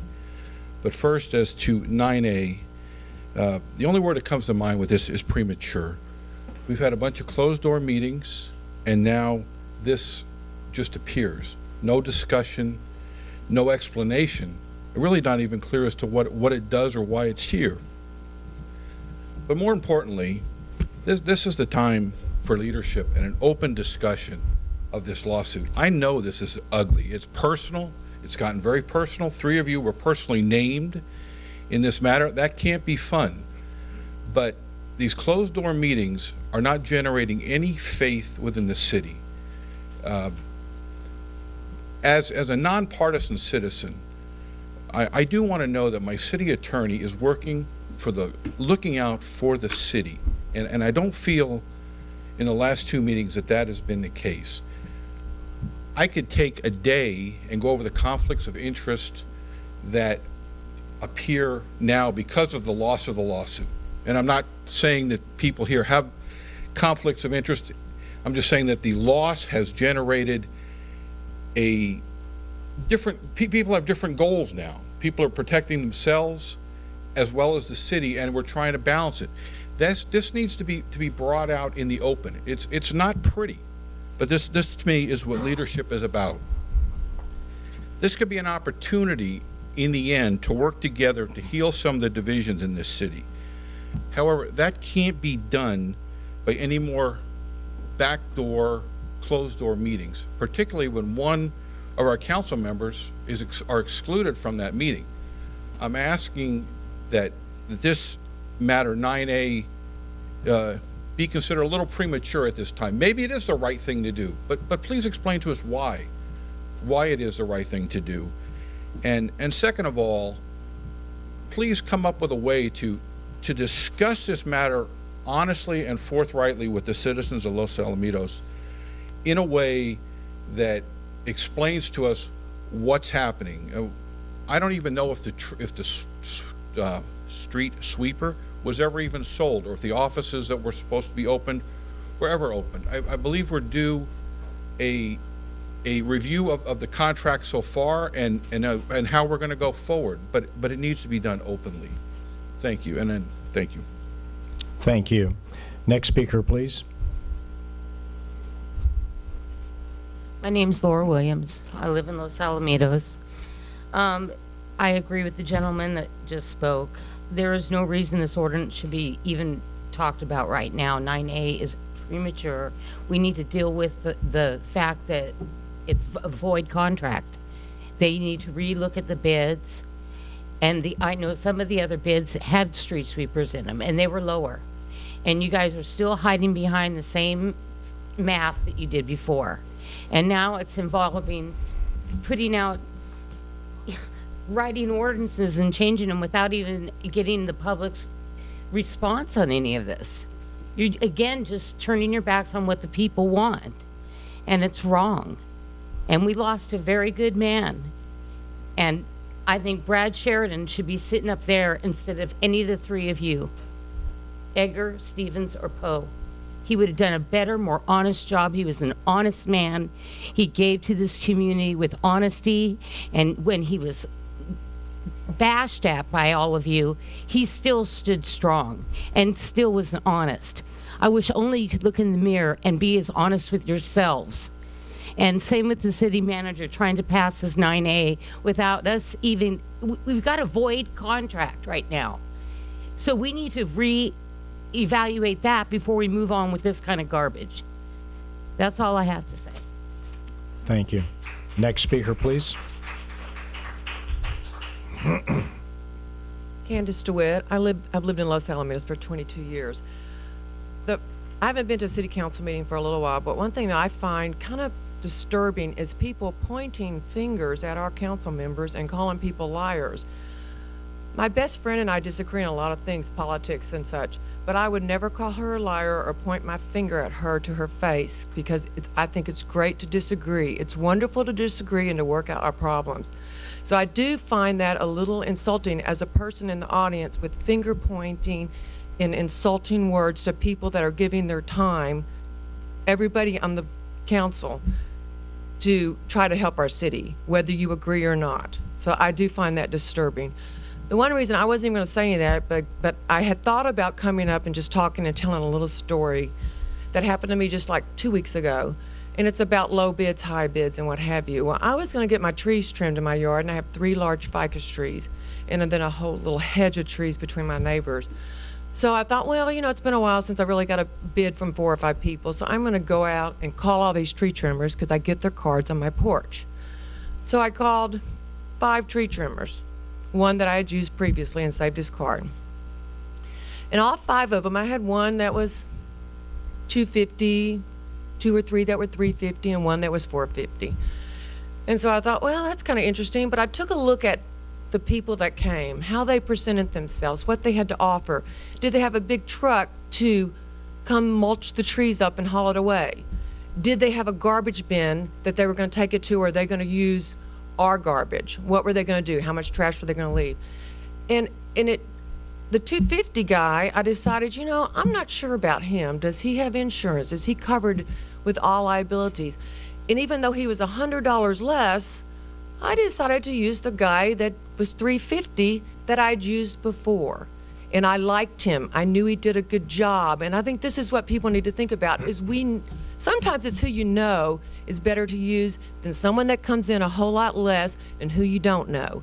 And so I chose to use the same guy that I used before. His bid was average, and I was really happy I did, because again, he brought in all the things that I knew he would. And that's just a story, especially with high school kids here too. It's not always about how cheap it is that the best deal? It's not. My neighbor across the street did a bunch of yard work. Guess what? She said, I'll never go with the cheapest bid again because my sprinkler systems don't even work. So that's what I think. If we have to look at it again, the contract is void, let's do it. Let's look at it. Maybe we'll go with the same people. Maybe someone else will be better. But I think everything needs to be taken into perspective. What equipment they bring to it, the people they bring to it, what kind of insurance do they have? And also, what do they offer the city? Are they going to help the city? Are they going to give the city or the people in the city? I mean, it's nice to know that maybe there's a service or something that'll help our schools, our cultural arts, other things that are important to us as citizens, not just a garbage contract. And I do like my $13, $30 a month, every 3 month bill. Because to me that's minimal as a citizen of the city. I like that. My electric bill, which I'm going to call them and see about getting some deals when I get new windows, but my electric bill is $300 a month. So to me, to some people maybe not, but to me it's a minimal part of my life, the garbage bill. It would be a major part of my life if the people that came to pick up my trash didn't do a good job. So I'm sorry that the city's going through all this, and I'm sorry for everybody, both sides that are involved in it, that it gets so emotional. And that's what I find so disheartening, is an emotional part of it, and calling people names and pointing fingers. And I just wish it would stop. I wish everyone would just sit back, especially after Seal Beach, and just take a hard look and say, we got to try to get along because life is too short and too precious. Thank you. Thank you. Next speaker, please. Good evening, Jody Schloss, resident of Los Alamitos. I'd just like to point out a couple of things that, after hearing the speakers who have spoken so far, that per your own consultant, all of the trash companies that bid on this on the trash contract that you picked, all of them were responsible bidders. There was not one company that couldn't do what any of the other companies could do. Everybody said they would do the same thing. They were all going to do the same thing, but everybody had a little bit different price, and that was per your consultant. No one was allowed to really put a bid in unless they were a qualified bidder. So everybody that came forward was going to give the same service that we're getting right now. Now, I personally like the service we have right now. I have nothing wrong with Consolidated, nothing. The problem I have is that you didn't go with the lowest responsible bidder. That is my problem. And the judge, I was at every one of the hearings and at the trial, and this is picking up trash. This is a trash contract. This isn't rocket science here. This is a trash contract, and we would have still had a street sweeper, and we would have had a better deal to the businesses. You know, everyone that's spoken so far has been a resident, but this is not just about the residents. This is about the businesses. We're always complaining that we don't have enough business in Los Alamitos, and we make it hard sometimes for the businesses. Well, this is one way that you're making it very hard for them, because they're paying about $700 a year more because we went with the second highest bidder. So I just want to point out that there is nothing that this trash company is doing right now that all the other trash companies couldn't do. Thank you. Thank you. Next speaker, please.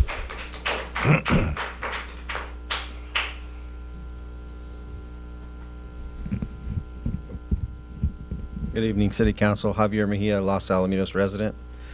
A couple of things. I want to revisit the traffic signal and sidewalk on the corner of Cerritos and Humboldt. Still not repaired. One of the safety concerns, however, that was addressed by making the box larger to cover the exposed wires. But in doing so, we have now created an alternative safety issue, as the students and the high school kids are now using the box as a bench, bus stop, dance platform before and after school. So we have now moved from one safety issue to another safety issue. My recommendation is that we put barricades up, close the sidewalk, and keep people off that corner until that corner is remedied, because, you know, we don't need somebody to get hurt out there on the sidewalk or the street signal that has not been repaired completely. I want to bring up the right turn lanes northbound on Los Alamitos between Catella and Cerritos. You have the right turn lanes there. It seems that those lanes are being used as acceleration lanes to usurp the traffic. Almost every time I go through there, I see cars zip by on that right lane, past that where they're supposed to turn right, and bypass all the cars. I mean, and it's not one car at a time, two cars. I mean, it's just a passing lane, and you know, it's not going to be long before we end up with a fatality out there. And then what are we going to do? So I would like to see if that needs to go to the Traffic Commission, or what needs to be done for that safety issue to be looked at, because we need some protection of our pedestrians and drivers as well. I brought up the speed bumps last time in the alley. I asked about the cost, and it was said to be approximately $2,000, but I was unclear for what. Was that per speed bump? Was that for the entire test area? Was that for one alley? I'm not sure. It was said that larger speed bumps were not used because they may contribute to an accident. Why put the bumps in at all then? The speed limit is 15 miles per hour in the alley. Sounds to me as the city is choosing to protect the interest of someone recklessly speeding down the alley over the residents or possible pedestrians in the alley. I'd like that to be looked at. I also believe that this council majority and city attorney have misled the residents of Los Alamitos with regard to the findings by Judge Banks. He said this trash contract was entered into illegally and therefore null and void. Not quite the message that was portrayed here at the last meeting. 2 weeks ago, Brad Sheridan came before this council and asked for an apology of the council majority. 2 weeks ago, this council majority proved once again to be a shameful representation of the city, as only the sound of a pin dropping was heard. Brad believed wholeheartedly that this council's selection of the solid waste hauler and subsequent awarding of the city's largest contract was a violation of the city's own ordinance. Brad stood up here and warned you that the process warned you that to proceed on the path you were on was not only wrong but illegal. He warned that going forward you might find yourselves in front of a judge, and further that you would not be allowed to use city funds to defend yourselves. In the ruling by Judge Banks, you were found to have violated the city's ordinance, and you did enter into the contract illegally. I would say Brad Sheridan hit this nail right on the head. Now with the recent turn of events and Brad's unexpected passing this past week, you can never make things right. You will have to look in the mirror the rest of your lives knowing that you had the opportunity to make things right for once and you chose not to. You now have an even harder apology to make. You owe an apology to Brad's 2 daughters, his wife, his father, his family, and this entire community. Where and when was the discussion on the item before you tonight with regard to the trash contract? Why, once again, is this council majority moving like a snake in the grass and under the cover of closed session to move the agenda forward? Leaders do not do things behind the scenes. They get out in front under the heat of the lights and they lead by example. You all claim to be leaders in this community. I guess we all should have asked the question, where are you leading us? Tonight, I stand up for Brad Sheridan, a true leader in this community and in his life, for truth, trust, and transparency. Thank you. Thank you. Next speaker. Any additional speakers?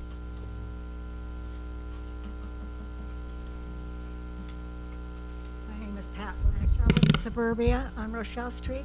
I just want to apologize to the Sheridan family that this meeting has been so politicized that people should be mourning for them, and I'm really embarrassed for them.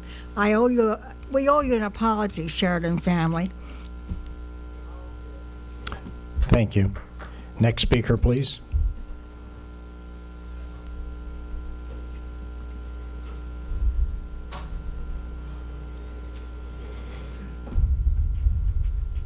My name is Richard Bardeman. I live in College Park North. Good evening, Mayor Stevens, Mayor Pro Tem Edgar, and council members.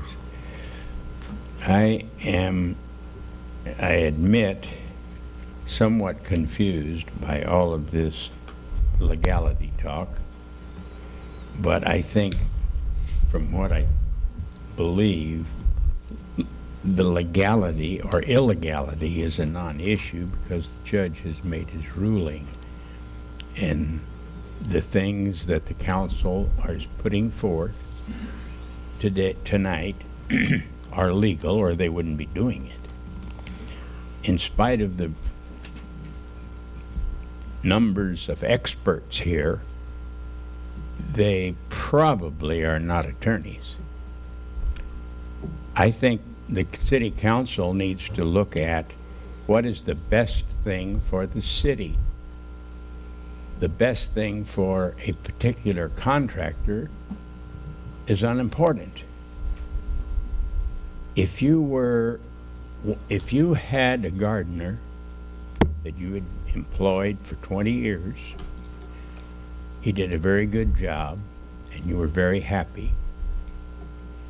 Another gardener came along and said, for 50 cents a month less, I will do the same work. But I won't sweep up the way your original contractor has decided to do. You will have to sweep up yourself. And I can't imagine anyone looking at those facts would decide to go with the second gardener. And I congratulate you folks in wanting to do that which is best for the city, not that which is best for some people with questionable agendas. Thank you. Thank you. Next speaker, please.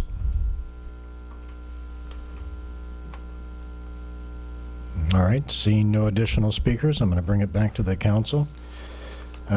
City Attorney, would you like to clarify anything, and or would you rather wait until we pull up the agenda item? I absolutely have lots of answers and lots of responses to the questions that were raised in the comments, but I think it might be more appropriate at item 9A, unless you'd rather have it now.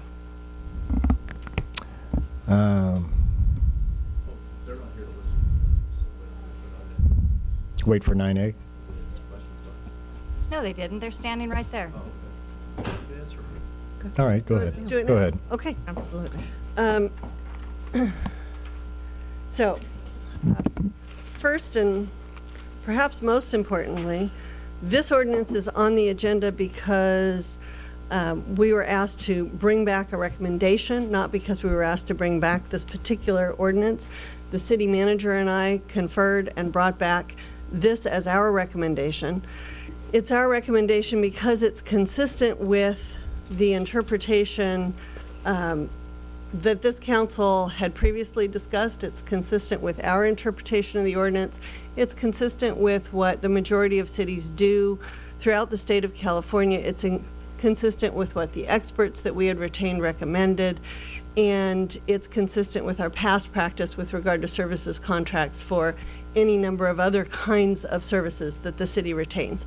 So it's a housekeeping matter. From my perspective, I realize that it is hugely politically charged in this community, but the fundamental issue here with this ordinance is not your trash contract.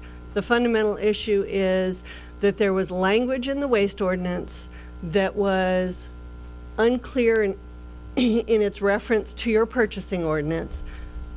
The city manager and I and your prior city attorney all interpreted it one way. The trial court has now interpreted it another way. And one of the things the court said, one of the things not yet quoted this evening because that hearing went on for quite a long time, it was 45 minutes or an hour, so there are lots of things that were said. But one of the things that was said by the judge was that that the code needed rewriting, perhaps a lot of rewriting, I think was what he said, because that reference in the waste ordinance, it referred to the professional services provisions of Chapter 2.60, and there weren't any professional services provisions in Chapter 2.60, so we had to interpret it as best we could. Frankly, I still think that that interpretation that we used was correct. I recognize the judge disagrees. The judge recognized when he issued his ruling that that we probably would disagree, and recognized that the city had the right to appeal that decision if they wanted to. There's been no decision about whether to appeal yet. The reason there's been no decision about whether to appeal is that there's been no order yet. One of the issues that was raised was why the staff report says that the judge intended to rule. It's because the judge stated his finding orally at the hearing, and we have no reason to think that that's going to change in a final written ruling, but there is no final written ruling yet, and it's not over till it's in writing. So there is no official action by the court yet. We have to have an order, a judgment, and a writ. Then we would have something from which we could appeal, and something with which we could comply. That hasn't happened yet. My best guess is that it will happen sometime this week, but I can't really predict that at all because it's the court's calendar that controls. So that's why the staff report says it was his intent. That's what the judge said. He stated what his finding was, and yes, he found that the contract was void. He said that the city's ordinance required low bid and that we hadn't done low bid. We disagree with that interpretation, but life is full of disagreements. We're just trying to move forward. Regardless of what you do with the trash contract, whether you rebid it, whatever you do with it, it makes sense to clarify an ordinance where you now know for sure that people disagree about how to interpret it.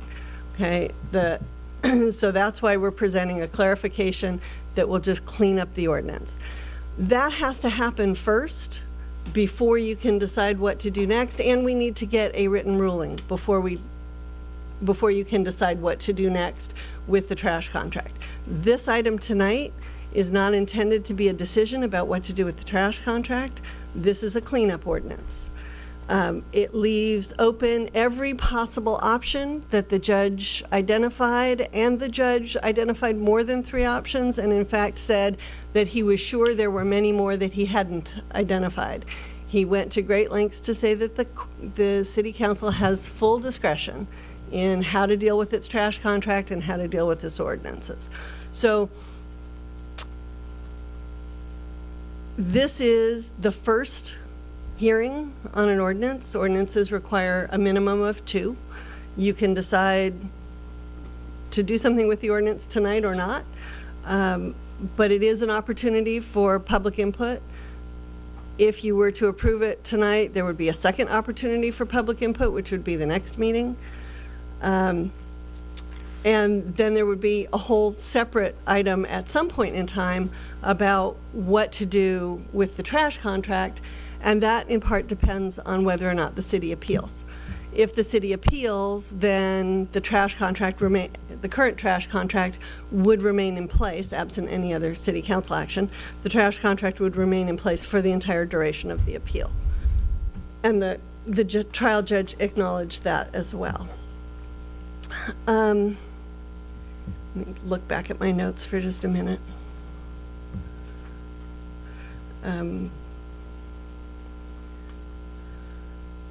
So yes, there are public hearings on this. No, the city council did not tell us what to bring back. I'm sure the city manager could give a report on the status of the current contract. That was one of the things that someone inquired about.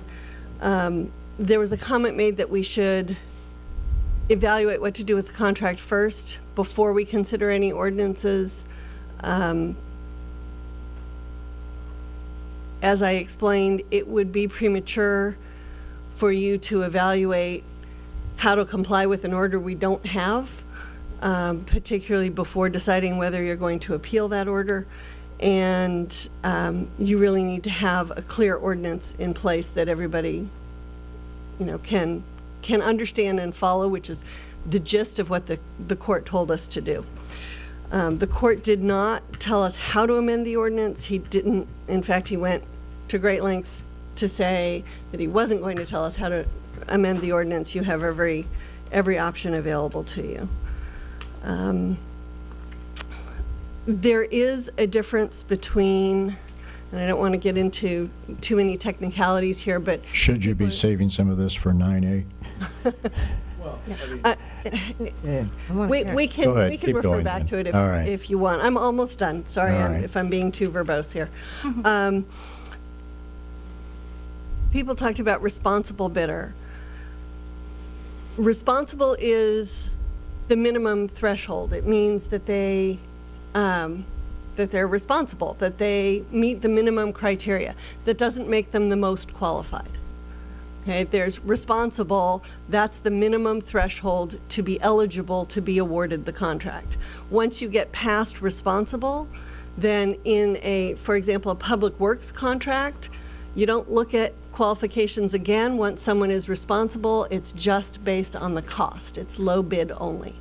In trash contracts, that is not the way it's normally done.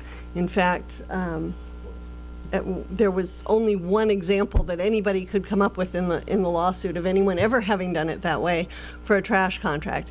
There are hundreds of examples of cities awarding trash contracts based on a variety of factors, looking not just at whether the contractor is responsible, but whether they are the most qualified, the best qualified, whether they offer the best package of services. You don't have to do it that way. Okay?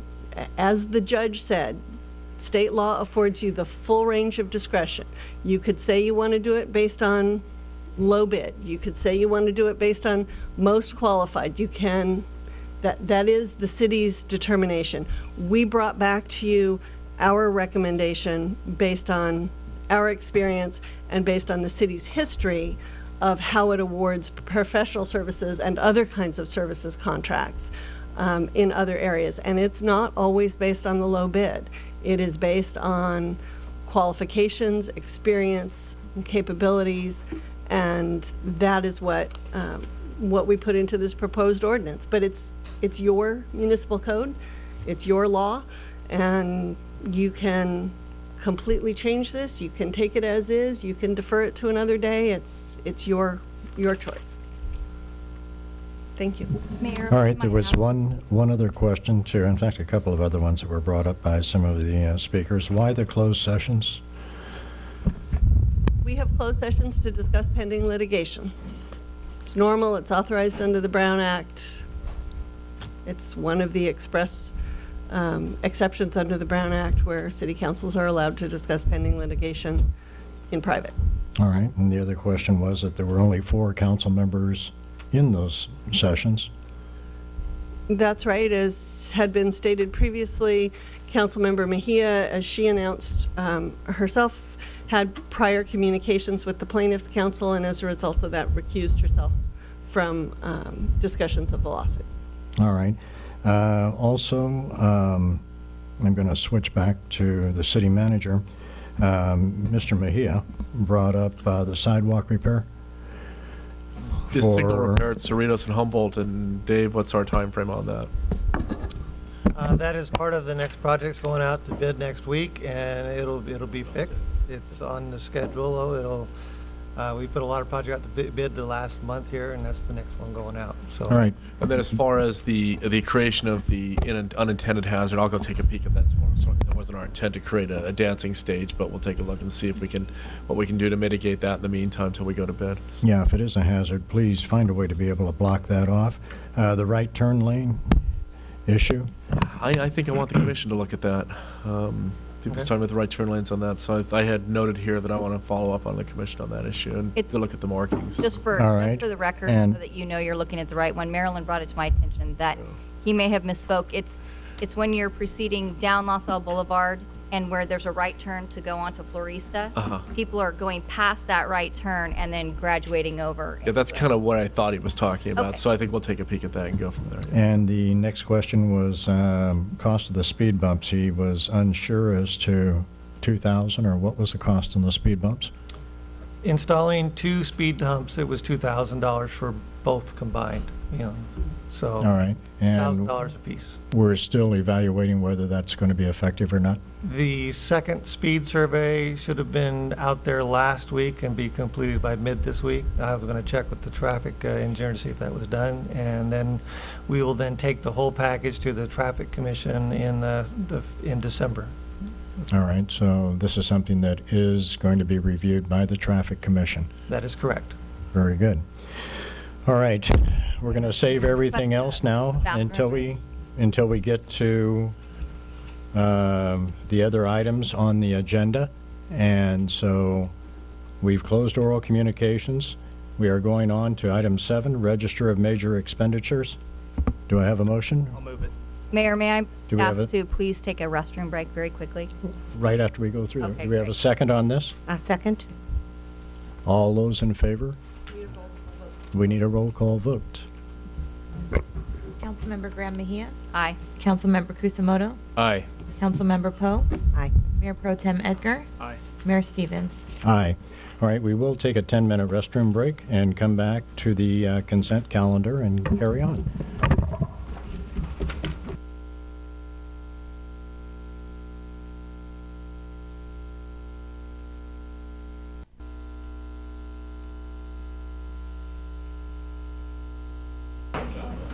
All right, we're going to resume the meeting, so I would ask if everyone please would find a seat and sit down.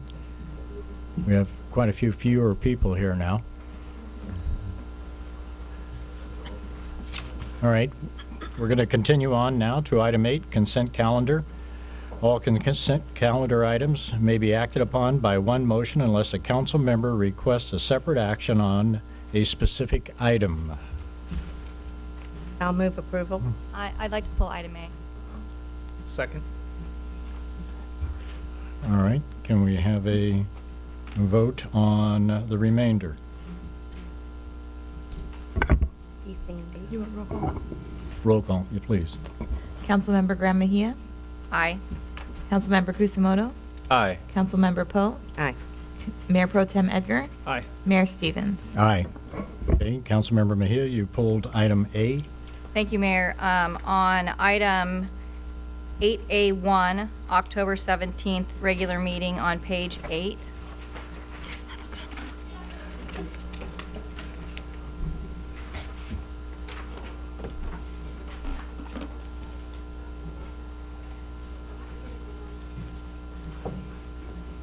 Let me find my notes, if you will.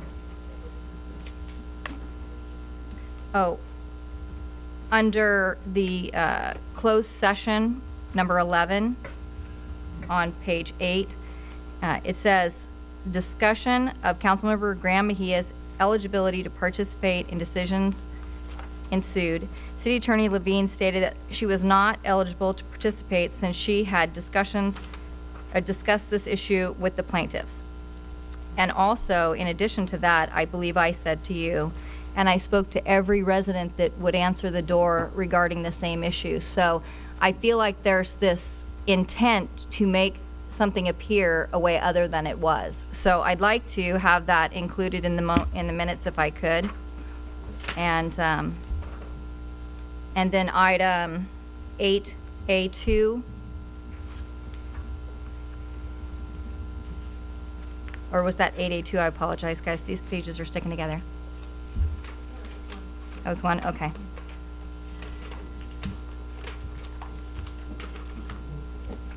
And then 8A2. Okay. I just wanted to bring up a situation with regards to this closed session. And I don't know if this is the appropriate time to do it or not, City Attorney. It has to do with my involvement in this closed session. Is this an okay time to ask you some questions about this? You can ask questions I may or may not be able to answer, but okay, go great. ahead.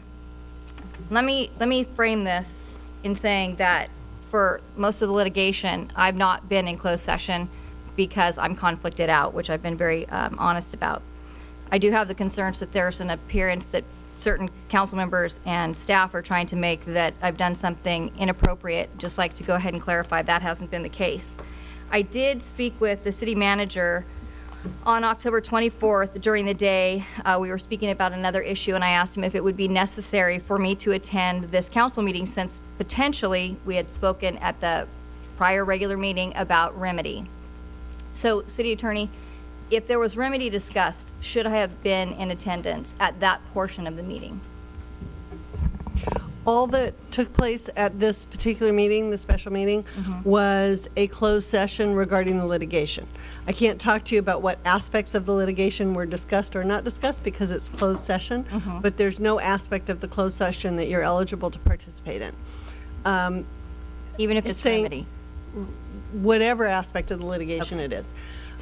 However, having said that, I should also make clear that no decisions can be made about ordinances or about awards of trash contracts or anything else of that nature without open and public discussion and your participation. Okay. So there are no decisions to be made about awarding contracts or anything like that in closed session, but I can't reveal publicly what is discussed in closed session because that's the whole purpose of the closed session, is to be able to have. And so my next question would be, should anyone be discussing what was discussed in closed session with me? No. Okay. All right, so I just want to be clear. I shouldn't be involved in any remedy regarding this issue. You shouldn't be involved in any closed session regarding this issue. Okay, and so what's the procedure if someone has discussed closed session with me regarding this litigation? What's the process that needs to be taken? You would talk to me or the city manager and let us know so that we can determine whether there's been a violation of confidentiality with respect to the closed session and what to do about it. Okay, because that leaves me in a double quandary, because the person that spoke with me about the closed session was the city manager. And I talked to him on that day and I said, if there's any part of closed session I need to be there for, give me a call. I'm 2 minutes away, I'll come up. If not, can you let me know what the outcome was, if there was any reportable action? The next day, Jeff and I were speaking about something, another issue. And the reason I bring this up is because, to me, it shows that there was a decision made, because exactly what he expressed to me that was discussed is what we're moving forward with on 9A. No. Let me just say. No, let me finish, Jeff. I read you the announcement out of closed session that was in the minutes. That No, what you said to me exactly, Jeff, was, I said, was there anything reportable? And you said, yes, it looks like they're going to go forward with redoing the ordinance. And I said, really, without me? They already made that decision? You said, well, no. There were some other things discussed, other choices. But, it's going to come before the council, the different decisions that we could make, and we'll decide. But now I'm being told, Sandra, that you and Jeff decided this on your own. So can you see where I'm a little confused and worried about this? Because one, you shouldn't have discussed it with me, and two, the decision was already made, and these council members know it. No. Yes. The reportable action was that we were asked to bring back an ordinance, a reworking of the ordinance as the judge ordered to do, and this is our recommendation. The judge didn't order you to do that. Oh, okay. The judge gave you the option of doing that. Right. So in that, a decision was made without all of the councils that should have been there. And not only that, but it was done in closed session, and it shouldn't have been. It shouldn't have been decided. And that's exactly what you said to me. All right, Sandra. I can't speak to a conversation that I wasn't privy to, but all that happened was we got direction to bring back an agenda item for public discussion and action with our recommendation as to an ordinance. There's no decision made about this ordinance until the council acts. And you participate in that decision tonight, if it's going to be discussed tonight, and on whatever other occasions it's going to be discussed. Right. But the recommendation by the judge, as you and I both know, was not necessarily to do this. There were options of things that we could do, as was discussed earlier from the podium. But what I'm saying is the decision the items were discussed. Why are we not seeing all of the items that were discussed instead of just this one, which is the only option that we're being given tonight? Are we discussing an agenda item now as opposed to item A Well, that's why I on the asked the consent question at the calendar? beginning, Mayor. Yeah, I think we have branched into the discussion of 9A, and maybe we should finish with the minutes and All get right. on to 9A. Very good. Now, on your first recommendation on the minutes, Mm-hmm. could you please repeat that again? Because I'm a little unsure on which one you were. I believe it was, the first one was 8A1, and it was to include, let's see, it says, City Attorney Sandra Levin stated she was not eligible to participate as she had discussed the issue with the plaintiffs. And I believe what my response to that was, so that it wasn't misleading to the community, was that everyone who answered their door during the election heard exactly what I discussed with the plaintiffs. And I would like to have that noted for the record. All right. Anyone else have any comments on item A? I do. I'd like to know specifically what it is let's just hammer out the words then. So I mean, this seems to be factually correct, but you want clarification. So are you adding a sentence on the end? I'll tell you what, I withdraw. You can go ahead because... No, if it's something you want to do, but let's just be clear. An issue, something small like saying, I don't want the perception for this historical document to be that I've done something inappropriate. But you know what? I'm not going to waste any more time. Wendy, I withdraw with that one. All right. Do we have a motion on item 8A? I'll move it. I'll second. All right. Do we have a roll call on that? No. All right. All those in favor? Aye. Aye. Opposed? No. Noted for the record, incomplete information with bias in the agenda minutes. All right. Moving on. That is the end of the consent calendar. Now we are going to go to item 9, ordinance. Introduction of ordinance number 11-10, amended section 2.60.130 and 8.12.015 of the Los Alamitos Municipal Code, and adding sections 2.60.140 related to the award of service contracts and including franchise agreements for solid waste collection service. Can we please have a staff report? I think we've discussed this, so let me just start in the middle. In addition to what's already been discussed on this, and for clarification, as was stated previously by the city clerk, the item was requested by the city council, brought back for alternatives on this to rewrite this ordinance.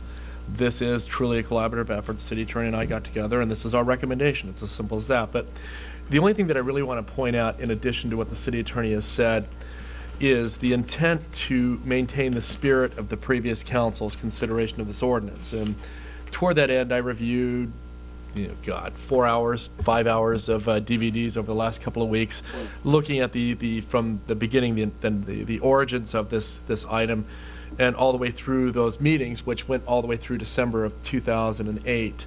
And in so doing, what was most interesting and telling to me was on October 6, 2008, there was an item to do a competitive bidding. Nobody was talking about low bid. There was an item to do competitive bidding for the trash hauling agreement, and there was a consensus to do that, and they were moving forward. At one point during the discussion, the former city attorney had indicated to the council saying that was fine, and it was a response, quite frankly, to council member Mejia's comments that she wanted a sealed bid process, and that should be built into the process. The city attorney at the time responded that was fine, but he did want to point out, and I'm going to paraphrase him because I was writing fast when he spoke this at the meeting. I said, these kinds of bids, however, do not lend themselves to one bottom line number, and the lowest bidder getting it. There are a lot of issues about it, and we are working on a revision of the purchasing ordinance that will cover all of these issues, which would include the sealed bids. The city council, every one of them nodded. The vote went 5-0. There was not discussion of this going to the lowest bid, but a competitive bid process.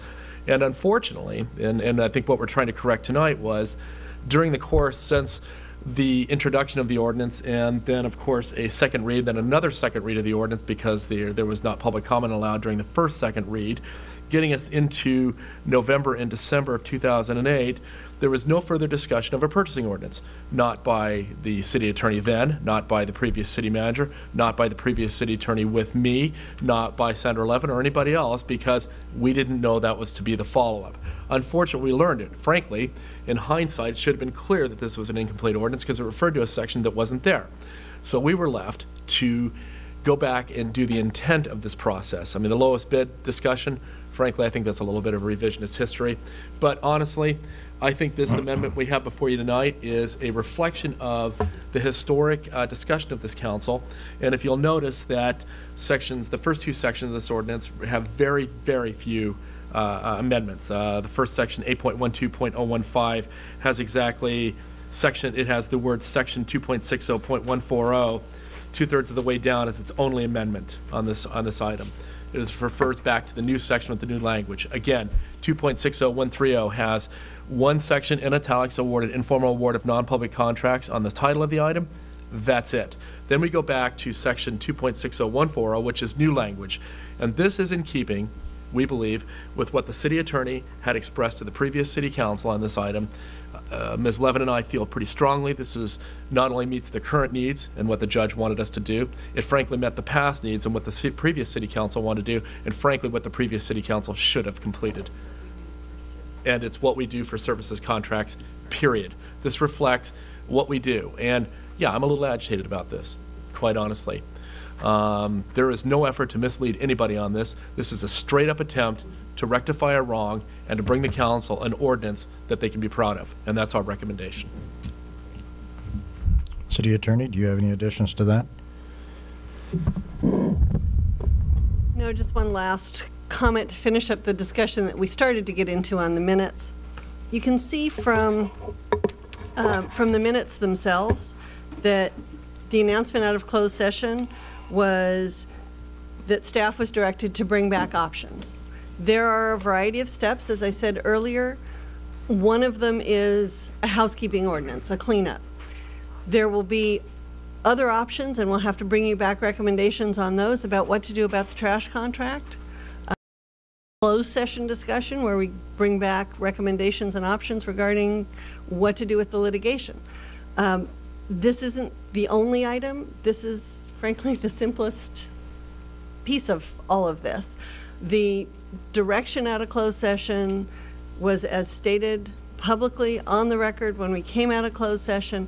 That part of it is not confidential. That's the statement out that we were directed to bring back an agenda item. And we're at phase one of that. We're bringing you back our first recommendation, and you'll tell us what you think of it. All right, for further clarification, anytime that we go in closed session, it is strictly to handle the litigation portion of it. And whenever we get to the point where we are going to pen an ordinance, and then it will be the full council that will be reviewing this? That's right. And if something comes up in closed session that requires discussion in open session, we stop the discussion and say that has to be discussed in open session and get direction to bring it back. To the full council. Right. Okay. All right. Are there any speakers that wish to speak to this?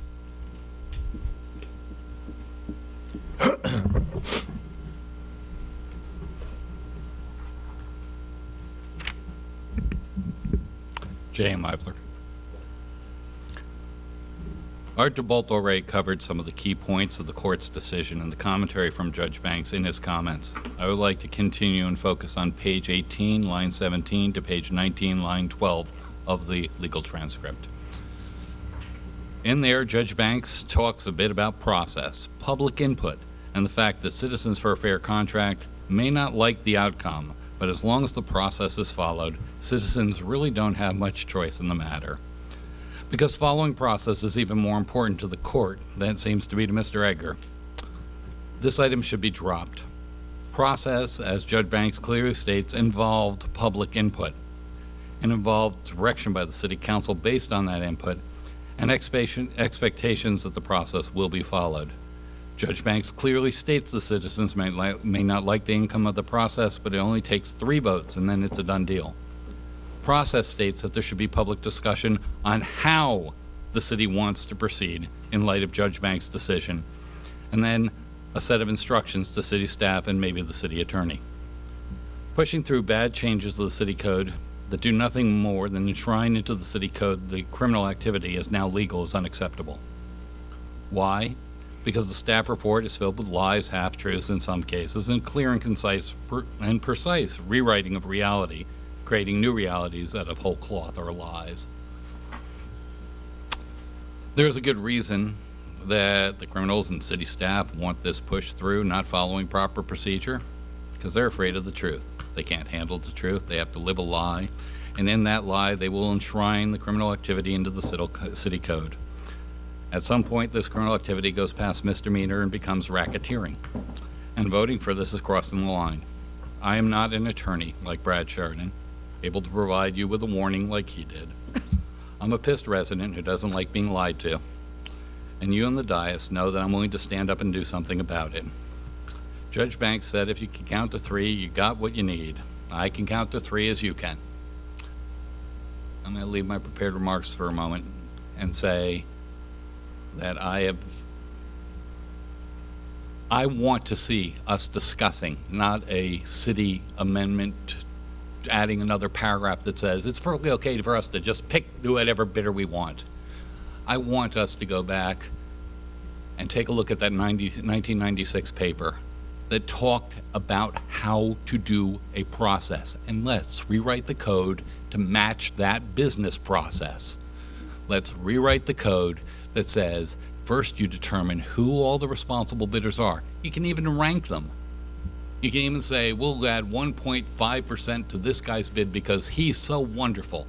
But then in the RFQ, that information goes out to the bidders so that they know what they're bidding on. They know, oh, this guy's, they like a little bit more, so I should bid a little lower. There's a reason why just coming in and slapping this on is wrong, because we didn't discuss all the options. There are better options for this city. This is a really bad option. You're getting advice without having any input from a lot of us who care and want to give you better options, whether it be Mr. Vasquez's options or Mr. Sloan's options. Mr. Sloan wrote that paper, and it was clear and concise and precise. You should read it. It says, here's how to do it so it can never be gamed, so it can never be corrupted, so it can always be done transparently and honestly. I would love to see us bring Mr. Sloan in, have him talk about what his paper said. Let's listen to the expert. Let's take his advice. There is nothing about pro formas and anyone who is this much below a pro forma suddenly magically was selected or chosen out or whatever. This is all magic. We got to have a clear, precise process. Joe Sloan had one. He put it in his 1996 paper. That's what we should be discussing tonight. We should have him in here discussing it. We should tear it apart. We should find out if there are any holes in it. And if there aren't, we should implement it in the city code. It should be open. It should be transparent. The process with this new addendum is far from open and transparent. And it shouldn't be even considered. Let's go back to the drawing board, write a code that's open, transparent, honest. Let's bring in Joe Sloan. Thank you for your time. Thank you. Any additional speakers? All right, I'm bringing it back to the council. Mayor, I'd like to make a motion to table this until we have an opportunity to look at all of the opportunities that we have to move forward, the different choices. And it doesn't have to take a long time. I think that's something we can review in a couple of weeks. But I think that, as one of the speakers, Mr. Murphy, said earlier, this is putting the cart before the horse. These things have to be done, I believe, once we review all of the information, whether we're going to move forward with litigation or not and do the appeal. we may not even have to do this ordinance. So I would like to ask the council to table this at least for 2 weeks, come back, staff, with some more options for us to choose from instead of just this one that's being forced down our throats. And I do want to reiterate that I'm not comfortable with this. This is something that was decided, and all of the council should have been involved in it, not just 4 of the council members. And then my other question to you, is there any conflict for the 3 city council members who have been named personally to vote on this?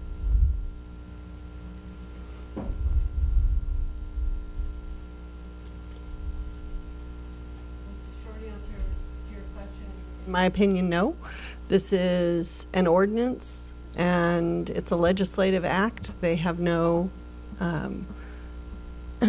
no financial interest in this legislative act, and I think the more complicated question legally was whether they have a conflict of interest with respect to the litigation, and there is FPPC authority on point on that explains that that just because council members are individually named in a litigation does not create a conflict of interest, and that they're entitled to participate. Okay, So. thank you. All right. So that would be my motion, Mayor. All right. Is there a second to Councilmember Mejia's motion to table this? Mr. Mayor, I do second that motion. I'll wish to explain myself. In my notes, when we had met and closed, I do recall asking the body asked for options, and I read the report, and I'm looking for the other options that I expected to see. So I know this was one of those options that we thought might come before us, but I think this report is incomplete. So I do second Councilmember Graham-Mejia's motion. All right. We've got a motion and a second to table this. All those in favor, please say aye. Aye. Opposed? No. No. All right. Carrying on with the conversation on this, I'm going to move to Councilmember Poe. Okay, thank you. There's been a lot of things said this evening and through this whole process regarding this trash contract. And I think one of the things that really sticks with me is Jody Schloss saying, it's just trash. And she's right, it is just trash. And I think we all know that if this contract had gone to anyone except Consolidated, we would not be here. Now, having said that, I'm trying to follow Mr. Eibler's comments, and I find it difficult because we followed a clear process with Mr. Sloan, leading us in that process. It was open, it was transparent. How many times did we vote on the criteria? 5-0? Well, yeah, twice the criteria is before the council. All right. Every time there was something that the ad hoc committee did with Mr. Sloan, and there was something that needed to be voted on, we brought it before the council. There was nothing hidden, there was nothing backdoor, and I keep hearing this criminal activity. Could you please explain to me what criminal activity we participated in? There were allegations of criminal activity in the complaint, and those allegations were all dismissed as unfounded. What I'm hearing tonight is new statements that because the trial court determined that a low bid process should have been followed, that somehow makes voting on the contract a criminal act, which it does not. For one thing, as the judge said in his earlier rulings in the case, voting is a privileged and protected activity. It's not criminal activity. If you agree with the trial court's ruling, as obviously the plaintiffs in the case do, that the process wasn't followed correctly, then there was a violation of the code. But that's not a criminal act. It's voting by the legislative body. Certain kinds of violations of the municipal code can be criminal acts. Voting at a public meeting based on the advice and input that you have at the time is not a criminal act.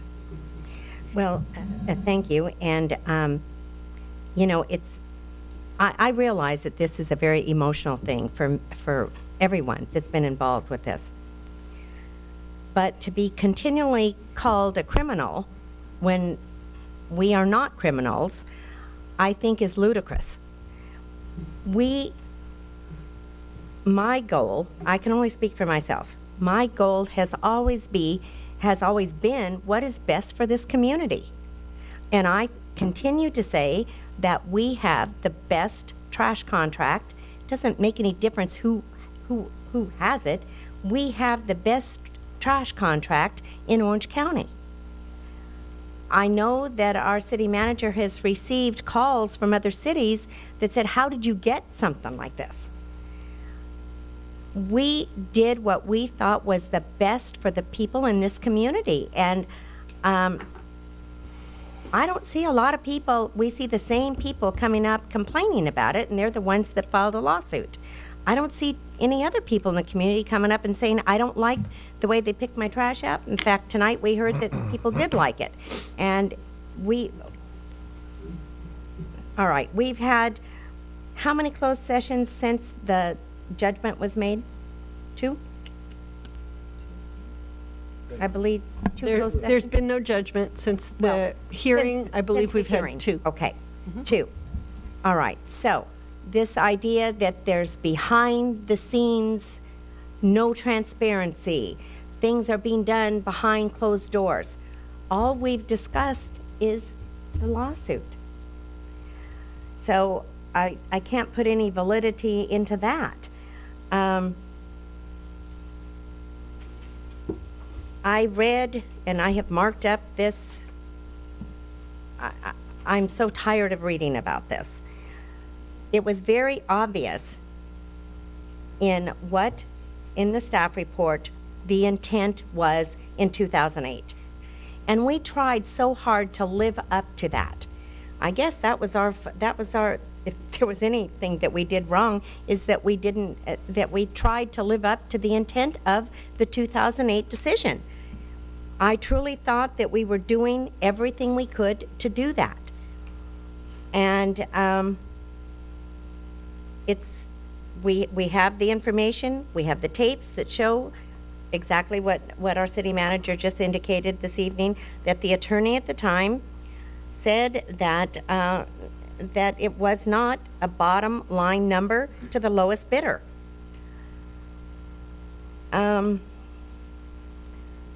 My questions right now are,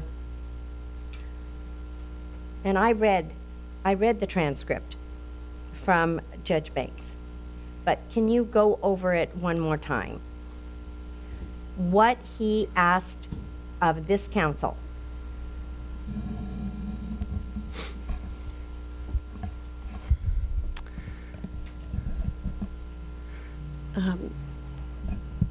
There was a lot of discussion about what the council might do, about how much discretion the council has. The judge didn't ask the council to do one thing or another. In fact, the judge said that that he wanted to make it very clear that it was in the discretion of the city council. He said you could leave the ordinance as is, you could not have a waste franchise, you could amend the ordinance. But he did say, when he talked about amending the ordinance, that it needed rewriting. It needed a lot of rewriting. So he didn't recommend what to do. He didn't telegraph what to do. But he certainly indicated that, in his opinion, the ordinance needed rewriting. He said that, well, what he didn't say was that there was anything wrong with the contract. He said that the process was not followed because, in his view, The reference to Chapter 2.60 meant that we should have used the equipment and supplies process that's found in 2.60.030. And we didn't use all the parts of that process because it was the equipment and supplies process. So it's really up to the city what they want to do. And as far as a waste contract goes, state law gives you discretion to do whatever you want to do. Much more latitude than this ordinance would give you, or than your current ordinance gives you. We're not recommending that you give yourselves the full latitude to just pick any which way. We are talking about a request for proposals process where proposals are solicited and a variety of factors are considered, and all of those things to make it a rational, reasonable process, similar to what other cities do. There's one other thing that I'd like to point out, because understandably we got swept up, no pun intended, into all of the discussion about the waste contract and street sweeping. And this proposed ordinance is really much broader than that. It memorializes the process that the city has used since I've been here, and from my understanding has always used, for the award of professional services contracts and other kinds of services contracts. The purchasing ordinance currently just says that contracts for services aren't governed by the purchasing ordinance, and it doesn't say how they should be awarded. The practice has been to consider competence, qualifications, and suitability for the project in general, to consider cost where that's appropriate, that that bids are obtained where that's possible. There are a lot of things that we have done, even though there was nothing in the purchasing ordinance addressing how to award services contracts. And this council previously has awarded contracts for services that were not to the low bidder, but took into account other factors, and therefore maybe chose, as one of the speakers earlier this evening suggested, someone that might cost a little bit more but maybe had better qualifications or was believed to be more reliable. So you vet services contracts in a different way and consider different factors. This ordinance would memorialize that process, not just for the waste contract, but for all professional services contracts. So it fills a hole in your purchasing ordinance that needed to be filled. And that's why I referred to it earlier as a housekeeping ordinance. It just puts in writing what you have been doing in a way that it's clearly laid out so that people understand what the process is for services contracts. And as we have it on page, well, at the bottom of page, at the bottom of the staff report, it says an example of such may be seen in the staff recommendation regarding race management services for the upcoming Race on the Base event. And another example would be the recent selection of the consultant currently assisting the city in the preparation of its general plan update. And nobody sued us over those, all right? We also, at our last meeting, there was a request by the, for the Race on the Base for t-shirts. And it did not go to the lowest bidder. It went to the preferred provider because of their qualifications and their history. So I would have to agree that, as I've read this ordinance over and over, the changes, it does mirror what we do in practice. So, okay, now let me ask this. If we were to pass this ordinance tonight, what is the process that we would go regarding Judge Banks to ask him if this is what he expected us to do? Are we in compliance? I want to make sure that the orders that Judge Banks gave us, that we comply 100%. So what is the continued process that we would do for that? This ordinance tonight doesn't comply or not comply with Judge Banks' order. And again, I'm sorry to be so technical, but we don't have an order yet, for one thing. When he does. But eventually, we will have an order from Judge Banks. At that point in time, the city will have to decide, the city council will have to decide whether or not to appeal. And then, regardless of whether the city appeals or not, the city will have to decide whether or not to comply with the order. You could do both.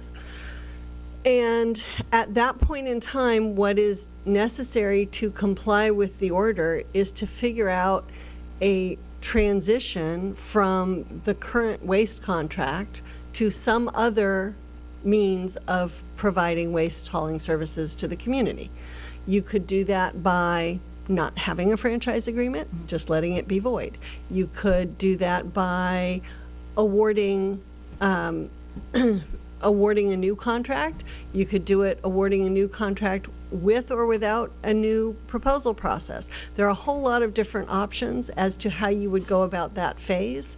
We haven't brought those back to you yet because first we need confirmation that yes, in fact, this procedure that we have been using consistently for how we award services contracts is how we're going to continue to award services contracts.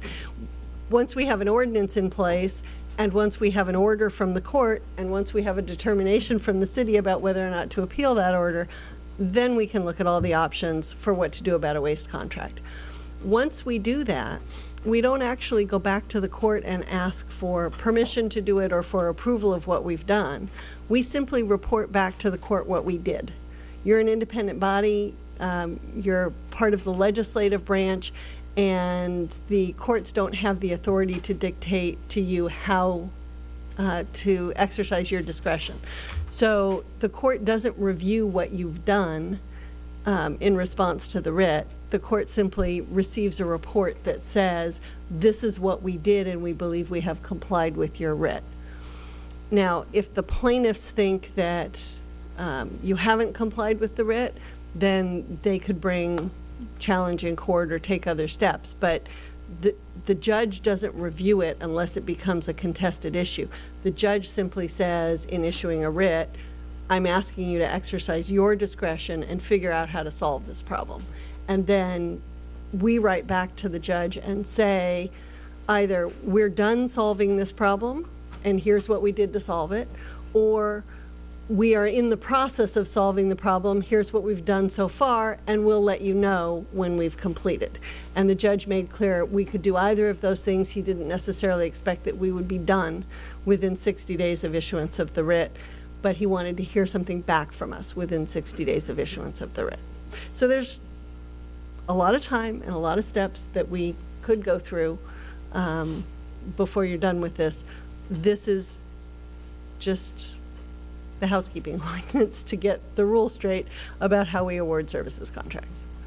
Okay, so if we approve this tonight,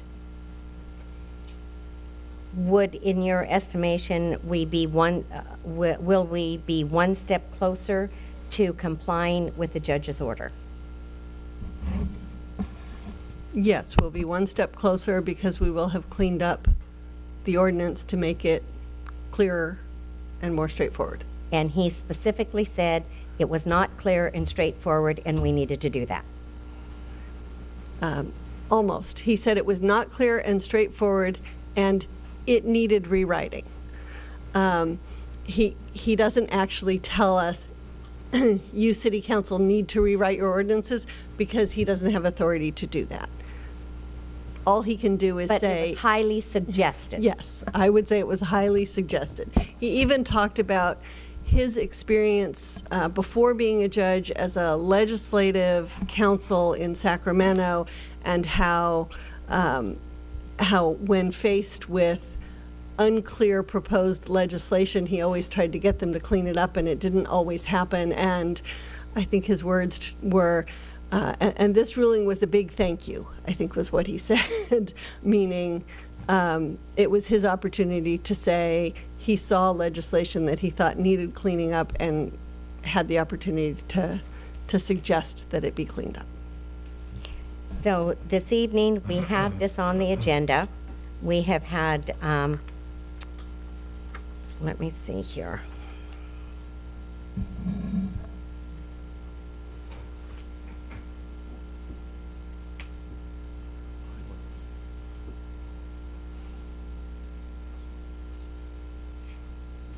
We have had 12 people from the community speak this evening, and one spoke twice.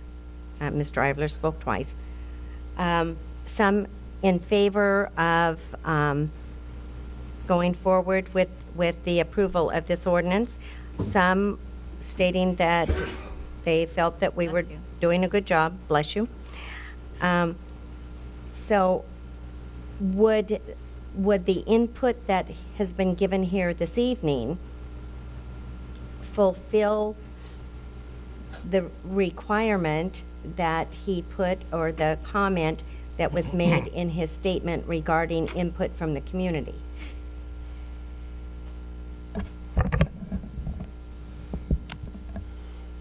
All the judge said is that the legislative process involves public input, which it does. Ordinances require 2 council meetings and 2 discussions, and therefore at least 2 opportunities for public input. And what the judge said to the audience was, you have your opportunity for public input. You might not like the outcome. In other words, it may not be a trash contract in the end. When all is said and done, it might not be an ordinance or a trash contract that you like any better. But you'll have your opportunity for public input, and the court doesn't tell the council what to do. Okay, so as with all ordinances, we have the first reading. That would be tonight. And if this is approved, then we would have another reading at our next council meeting. Right. And there's an opportunity for input at that time also. Right. And much of the input that members of the public talked about wanting to give really had more to do with the waste contract than it did with this ordinance, and there'll be another opportunity for that whenever the council considers what to do about the waste contract. Right. So for the public that is not in the audience, that's possibly watching this, this is to, as you said, clean up, a housekeeping thing. This is to actually fulfill what was not done, was talked about on October 6, 2008, but was never completed. Would that be a fair statement?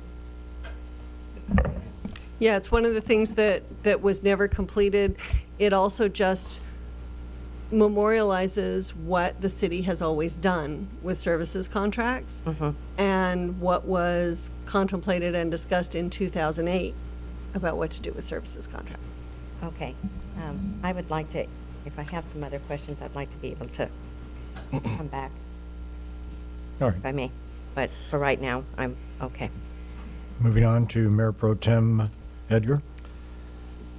Yeah, just I guess just to kind of probably echo what Marilyn had said. You know, I look, I lived through this, so to me, this is nothing more than administrative action. So we went through this process. We recognize. I mean, if anybody goes back to the process, you go back and read the meeting minutes, you'll see that we got to the point when we started having questions about the code not referring to the procurement provision in there, and we knew that was a problem in this process going through it from the beginning. We took an action as a council and voted 5-0 to try to define what we thought lowest responsible bidder was. That was, we stepped back from this and said, look, we need to be able to look at the different criteria, how financially stable is the company, what is their customer service, what is their price, a lot of different aspects of a bid that we would get in, because we recognized that this procurement process for the biggest contract of our city was very complex. We asked the consultant to help us by providing some sort of a scoring matrix. And then we went through that matrix and assessed each area and evaluated it and assigned it a weighting value that added up at the bottom as 100% of whichever direction we would go based on the 5 different criteria. We came back, and in that, I don't remember specifically where price came out, but price was not the top criteria. It had 20 to 25% weighting of 100%. And when we sat back as a council and addressed this item, lowest responsible bidder, we came to the conclusion that that matrix would be the easiest way to do that. We brought that back to the council, and all 5 of us up here, including Jerry, voted for that. We handed it to the ad hoc group, which was Marilyn and Ken, and we asked them to go take a shot at the proposals that we had received and score them appropriately. When they went through and they took their first shot, they brought their recommendations back to the council and said, okay, here's what we thought based on the scoring matrix. They did what the council told them to do. In that meeting, if you go back and read the June 2010 meeting minutes, you'll see that at the final ratification of this contract, we opened up for public hearing. We had a lot of people weigh in and ask questions. We stopped by procedure. At that point, Marilyn was the mayor. We stopped by procedure and asked the community, give us 20, 30 minutes and let the city manager and the city attorney go back, write down all the questions, and then Marilyn reconvenes the meeting a half hour later and goes through each question individually. Question number 1, is the municipal code okay for us to proceed based on this legislative action that we took? Answer from the city attorney, yes. We proceeded on down the questions. You can go online onto our website and read the June 2010 meeting and the ratification of this contract, and you will see that this item was addressed in public. It was an item questioned through the whole process. In the middle of this RFP process, as we were going through it, my colleague Warren Kusumoto would constantly come through the council at the front. At that point, he was a citizen and not on the council. He would come up to the dais or to the podium and say, hey, look, I've got concerns about the municipal code, multiple times. So to me, this is a well-documented, recognized, problematic code that, to me, there wasn't a dispute on this. The issue for me was legislatively, did we handle it? And at the end of the day, the judge says, I don't agree with what your city attorney said, and therefore you guys need to go do this again, but you have all the leeway to do it.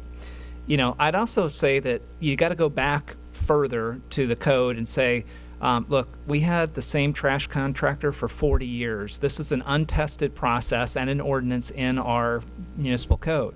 So in 2008, a little bit of the subscript going on is, you know, we didn't just wake up as a council. I was on the council at the time. We didn't wake up and just say, you know what, I think that we need to go out for bid for this trash contract.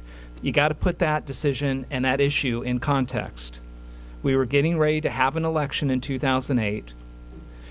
We were starting to have a lot of turmoil, as we do in LaSalle.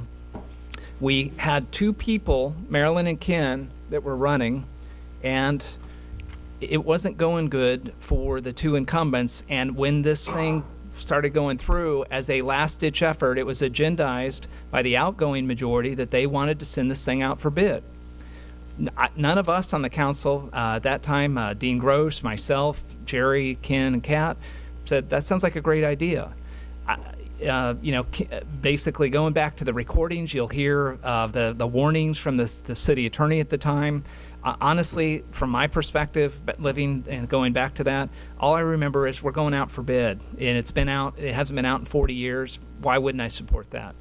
So, you know, but I think it was done a little bit hasty. And you go, well, Troy, put it into political context. Well, 2008, we had a switchover on the council majority, and the theory behind all of this, it's pretty simple.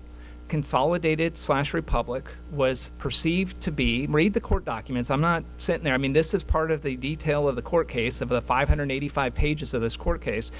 There's an issue where they felt Consolidated and the trash company had a significant play in changing the council. That was the motive for trying to get this thing out for bid as fast as possible in 2008. And you know what? The fix that was supposed to be in that was to go for lowest price, because if you put lowest price in this, then anybody can bid, but you can come in the lowest. And as long as somebody came in lower, and I'm not saying any of the other council members had relationships with other trash companies, but all they needed was somebody to come in low enough to get in the door, and that fix would have been in place so that we can change out Consolidated and Republic, and it would have been done. But guess what? The code wasn't fixed correctly. So on the same error that we've had in executing the change out of the trash contract, that ends up coming back to be useful in the end, because there was no lowest price evaluation of what that meant in the code. You fast forward through this, I don't think our community's stupid at all. I mean, it's the same people that are suing us. It's the same people that didn't do well in that election in 2008. It's the same people that tried to recall me in 2009. It's the same people that were against the hospital expansion. It's the same people that were going after the downtown revitalization. Guys, there's a theme here. When you sit back and you look at the podium and you sit back and you say, man, you know what? Believe me, as a council member, I want to get along.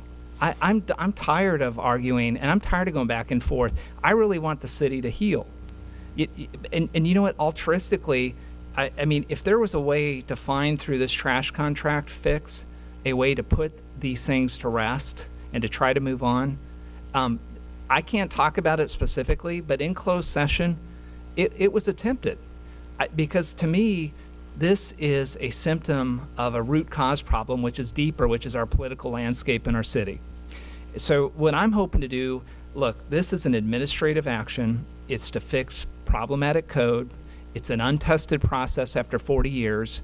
We clearly went through this and recognized this problem through the bidding process. We took legislative action 5-0, tried to fix it. We got legal advice to say, is that good enough? We weren't trying to be tricky. I mean, Jerry, I don't think she had any intention of being tricky and voting on it.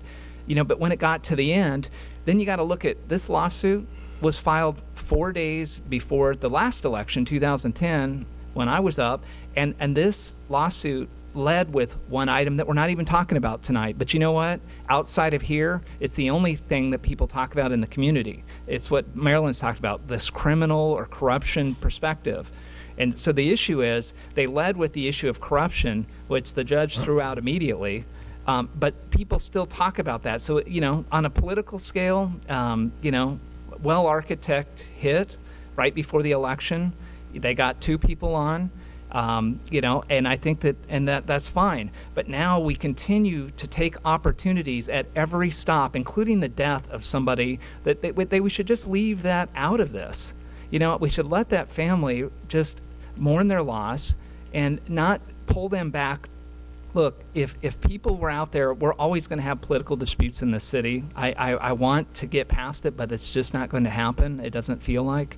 But there isn't anybody in here that's not doing it for the right reasons. JM, how many times have, believe me, I don't think there's any time that he's come up and been complimentary, but you know what, the purpose he serves is to keep us on our game. I have no issue with that. Brad Taylor coming up saying, Troy, I'll never vote for you. I don't think he was going to anyway, ever. So to me, you know what, it's just, but I don't want us to get really emotional. This item came, unfortunately, at a very bad time in our city's history when we lost somebody. But even Brad Sheridan coming up to the podium and saying, hey, my last words to me, you belong in jail.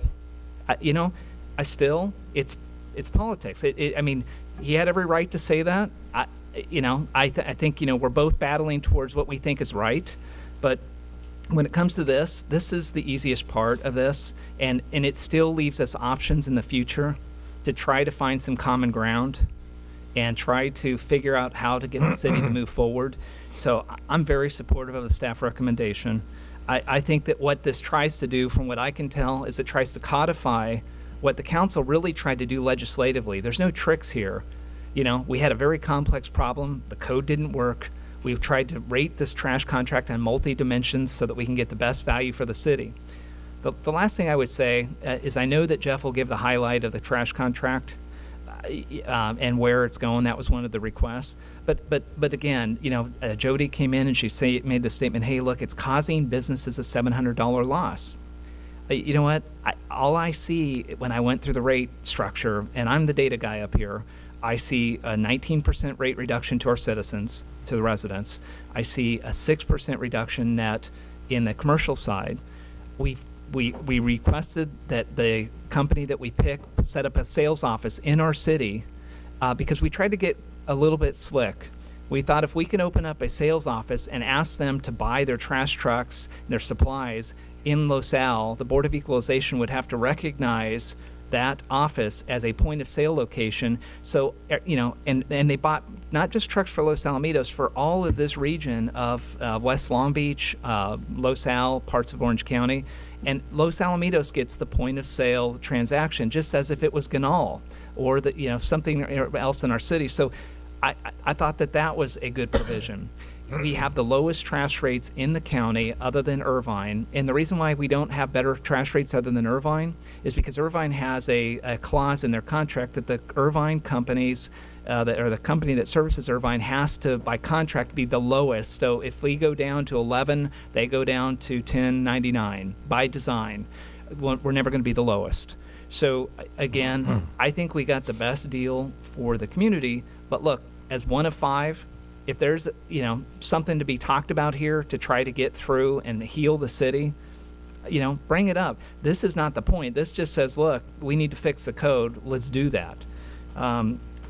Probably last is, I think that when you get into the merits of the code, I think that you would see that there really isn't a lot of administrative change to fix this. I mean, if we really want to get into the substance of what we're trying to do here, it seems pretty straightforward. Marilyn, to answer the question that you had rhetorically put out there, is I think this is the public process. We couldn't start talking about it until it was agendized. We had to take it out of the back and bring it forward. This was the first step. Now, if you don't like the detail that's in this agenda item and it just says talk about the trash, we thought in closed session, without getting into details, it would be more substantive to say, staff, don't make us have to start from scratch. You've lived it. You know what you did. Bring something forward that we can start chewing on and going through. And when you look at this, if you have anything better, this is your opportunity to bring it forward. So I feel comfortable with this, and I'll go ahead and wait for any of the other comments, but I'm going to make a motion that we go with staff recommendation as a starting point. Thank you, Mayor. All right, thank you. Okay, we're going to go back into a little bit more on the history side of it. City Attorney, what was the finding on the first hearing that Judge Banks did? What part of the lawsuit was that? That was the Section 1090 or corruption claim, and the court found that it involved First Amendment protected rights and that there was no factual basis for the claim. None whatsoever. Right. Okay. Second hearing? The second hearing was on the declaratory relief aspect and the 1090 claim, as not as to the individuals but as to consolidated in the city, and the judge dismissed those claims as well for largely technical reasons. All right. So now we're down to the third claim, and that's what we're discussing right now. The third claim had to do with the interpretation of these ordinances. Which pretty much has nothing to do with the trash contract. It's simply with the ordinance itself. Well, it certainly has to do with the trash contract. I mean, the judge voided the trash contract because he interpreted these ordinances differently than I did. I mean, Troy said it exactly right. Sorry, Mayor Pro Tem Edgar said it exactly right.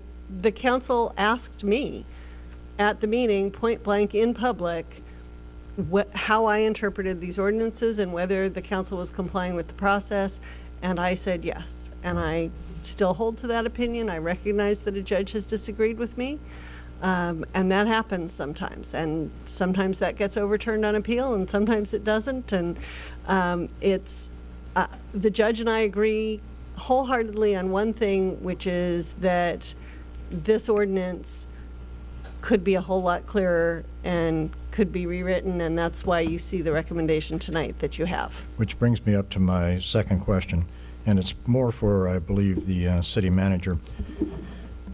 What prompted the 2008 City Council to make this kind of a change? Now, I want to clarify something. 2008, 3 of us weren't up here. Councilmember Kuzimoto wasn't up here, I wasn't up here, and Marilyn wasn't up here. You know, I have to say, based on the data, I don't know. I could make an inference based on the public comment that it had to do with the belief that the trash hauler, or not even the trash hauler, a person who was believed to be involved with the trash hauler had an undue influence in the last election. Quite honestly, that person was never named in the public comment, not named in the council deliberation of this, so anything I say would be pure speculation. I suspect there's more to be learned on later tapes and additional meetings. I just haven't gotten through those yet. So. I wish that you would continue finding out. And so you're saying that the intent in 2008, was it a rush to try to get an ordinance change to prevent from the existing hauler to get the contract? I'll state the facts that it was brought to the council by a former council member in October. The item was placed on the next meeting for the first read. Then it was placed on the following meeting for a second read, and then the following meeting after that for another second read due to an improper public hearing process on that. So was it a rush? I can only give you the data. It was brought up one meeting, brought back the next. And did they go through a public hearing phase? Yes. Did they do it twice? They went through an initial public hearing. They did not go through a second public hearing on the first second read. They went through a public hearing on the second read. City Attorney, should they have had a second public hearing on the second read?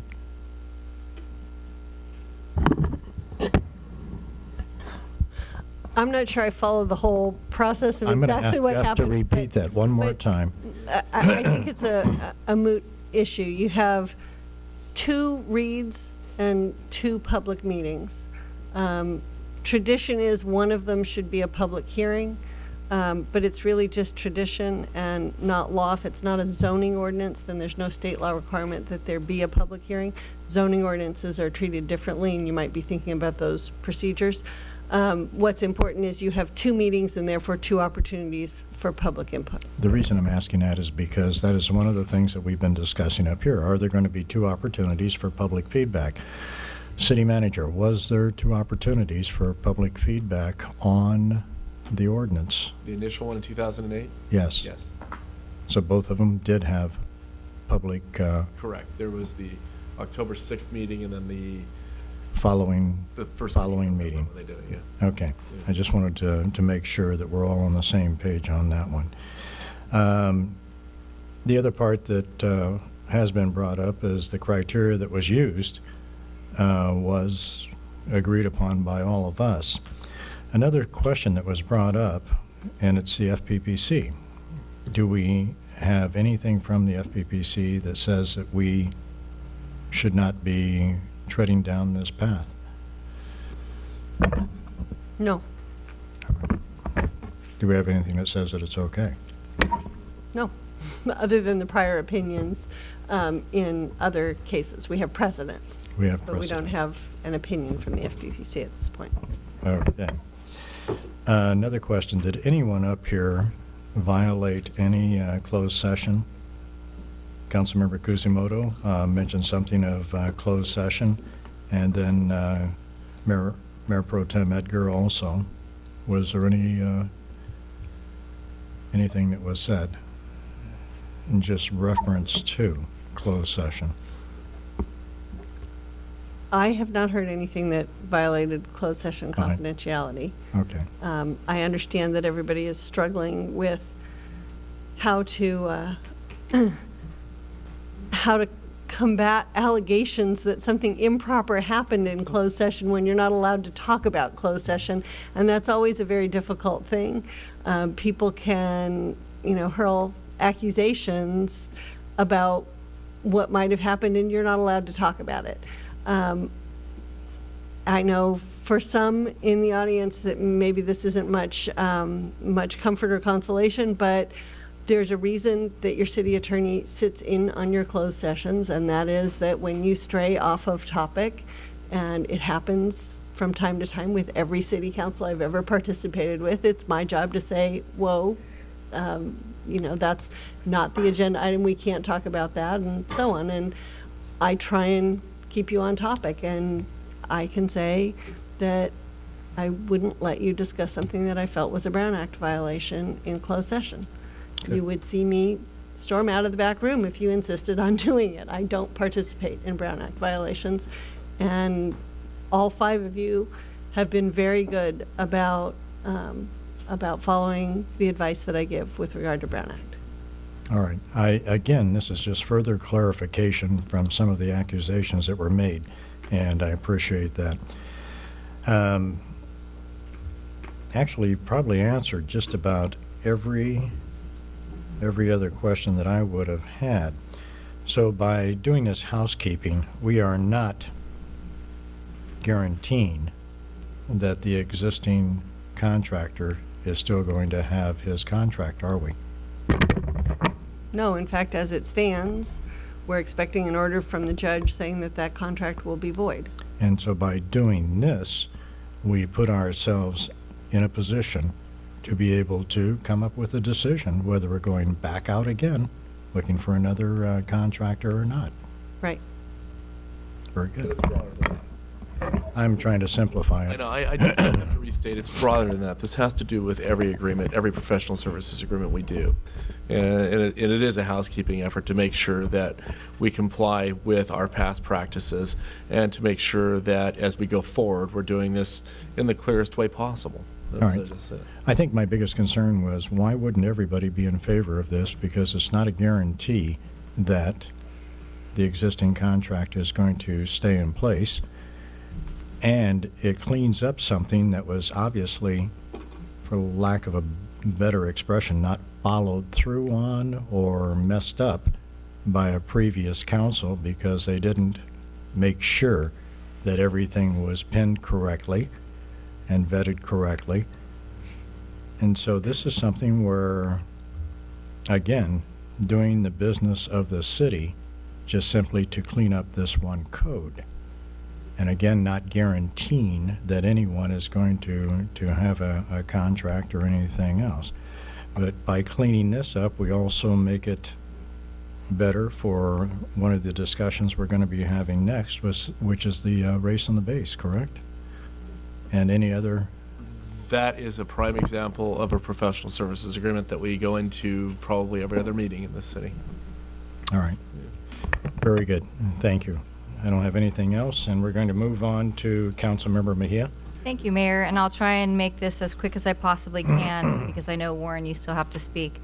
I'm going to start by framing this from the very beginning. When I first came on the council, there was some concern that because the trash contract, which is our largest contract, had never gone out to bid.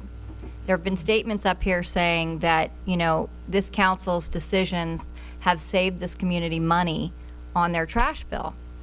My question is, if we never went out to bid, how do we know for those 40 or 50 years our community wasn't being overcharged? Because council members at that time wanted to do favors for friends who had contributed to their campaigns. We move on to November after a horrible, horrible campaign. And Troy, you know what? You're absolutely right when you say that the fix was in place, because the money that George spent and you spent to smear 2 seated council members was effective. You're absolutely right. The fix was in. Money talks in Los Alamitos, and that's unfortunate. So we get into the discussions of what we want to do to put in place an ordinance that's going to protect the people of Los Alamitos from this favoritism that they've played with the past trash contractor. The people who were in charge of the trash, to my best recollection, was first George Brigham Sr., and then next was George Brigham Jr., and then next was the company that George Brigham Jr. was a consultant for. So you're right, Troy. Our community is very smart. I think that they can follow the crumbs, and it just really, really concerned the council at the time. So we wanted to put in place an ordinance that was going to protect us from having, if the council should change, that contract automatically going to Consolidated again, who George is a consultant for and receives money to be the liaison between the cities and the trash contractor. So, we said we wanted closed bids because we wanted it to be fair. Open and public because the public was interested because of the corruption that had happened in the past. And 3, that we wanted the lowest possible bid. Competitive bid processes so that you can say, we want to make sure that we're going to get a good service for the lowest amount we possibly have to pay. Now, why would we pay more for something we can get for a lesser price? The assumption that was made earlier is that somehow these other companies that, as Ms. Schloss said, were all considered qualified and capable of giving us the same services that the CDS, who we use now, is giving us at this point. So a consultant that we paid, I believe it was $65,000 or $80,000 to tell us if these people were qualified to pick up our trash. We are the second smallest community in Orange County. They make it sound like it's so much harder. Companies can do us, and they don't even have to think about it. That's how small we are compared to the rest of the cities that neighbor us in Orange County. So we tried to put the ordinance in place. We thought we had been very, very clear. And I will say that the judge, after reviewing the tapes, agreed with us that we were very, very clear. And that's why he ruled that this contract is null and void. I'm concerned because, once again, we're moving too quickly. This doesn't have to be done tonight, but this is exactly the same environment that we were faced with in 2008 when we put this in place. Fast forward to the trash contract, and we're going through the process, and I'm speaking to Jeff once again regarding some small issue that I was questioning, and he told me about the openings of the trash bids. And I said, well, you did do it in public, didn't you? And he said, I said, you did follow the ordinance, didn't you? And he goes, what ordinance? And I said, well, the ordinance we put in place. And he's like, you know what, let me call the city attorney and I'll get back to you. He called back and he said, you know, we're comfortable with it and we're moving forward. You know, Troy, you talked about you want us all to get along. But at that time, we had several involved community members. They're not just people coming up to make problems. They've been involved in our commissions. They've given their times throughout the community, at the schools, all different kinds of ways they've served this community. And they came to us and they said, we're afraid that you're breaking the ordinance and that it's going to cost us legally. So, Sandra, can I ask you, I'm sorry, City Attorney, can I ask you, if this contract's null and void, who's going to pay for the legal bills? Because I know that we had a special revision in our contract that I don't see in any of the others that I've looked at that says if we are sued, that the current trash hauler would pay our litigation fees. That should have been a red flag right there. But nevertheless, if the trash contract is null and void, if the judge gives the order, which he gave in his previous ruling,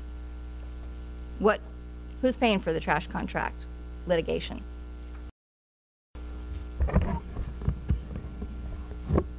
Consolidated pays to reimburse the city for the litigation on an ongoing basis, and that's really all I can comment on. Well, but let me ask you this. That was if we had the contract with them. If the contract's null and void, then that means that they're not going to be paying the litigation fees, so is that going to bounce back onto the city? You're asking me about for my legal advice on an issue of potential liability that I can't give you in public. That's confidential information. Okay, all right. So my concern is that if the trash contract is found to be null and void, then the council, who is in charge of spending the residents' money, is going to now have to absorb this huge amount of legal fees that Mr. Sheridan warned us about originally. We talked about the 5-0 vote when we talked about the criteria. And I remember very specifically saying, do you know, I don't have a lot of experience in this area. So I'm going to defer to the council members who have had the experience. That was probably a big mistake on my part. maybe I should have asked more questions. Maybe I should have done a little more research. And I will tell you, to this day, it's something that I very much regret, because it would have potentially changed things, and for the better is what I'm hoping. You know, when this first came forward, I remember, Troy, you saying, you know, this is a frivolous lawsuit. This is an election year, people. Don't pay attention to this. This is just to, you know, injure me and get other people into these council seats. Well, this isn't an election year anymore, and the lawsuit isn't frivolous, and it's put us in a compromised position. And if you really wanted to work together, all you had to do was listen to the concerns. Now, Marilyn talked about the council members being found innocent. Now, I attended the 2 hearings and the trial for this trash contract. And what the judge did is he said to us in the very first hearing, he had a stack of papers this big, and he says, I haven't even read those. I've only read the first cause of action, which involved the council members. And because of that, I don't find merit, so I'm going to dismiss it. Fast forward to the next hearing. The judge has now read this entire stack of papers, and he says, you know, I've been wrong before. And so to the plaintiff's lawyer, they said, if you choose to pursue this, then I'm going to, if you are successful in the appeal, I'm going to start fresh, like this original ruling never happened. So the appeal isn't something that doesn't exist, and it's funny to me that the perception that we're trying to give everybody is that the council members are out of the woods, and that's not the case. There is an appeal. I asked you a couple of meetings ago. You said yes, and it's still a very real issue. What I think happened was the judge only read this much of the whole story, and afterwards he went, whoa, whoops, I made a mistake. Made the proper ruling on causes actions 2 and 3. And what he did, if I remember correctly, is he said, I'm going to combine, for layman's terms, I'm going to combine 2 and 3 because the outcome is the same. So to kind of fine-tune this and make it not so labor-intensive, he didn't dismiss it, he combined it. Is that correct? No, he said that the declaratory relief cause of action, not the 1090 and corruption cause of action, but the declaratory relief cause of action was redundant and more properly stated in the writ petition. Mm-hmm. The writ petition being the one that was about how to interpret the ordinances. So he got rid of that declaratory relief cause of action on that basis. But on the corruption claim, he found there was no merit in the claim. In fact, he said it very strongly that it would take a huge galactic leap, was his phrase, to get from what the plaintiffs had presented to a finding of corruption, and it just wasn't there. Mm-hmm. And yes, that's up on appeal. And his other ruling may very well go up on appeal. That's what the appellate courts are for.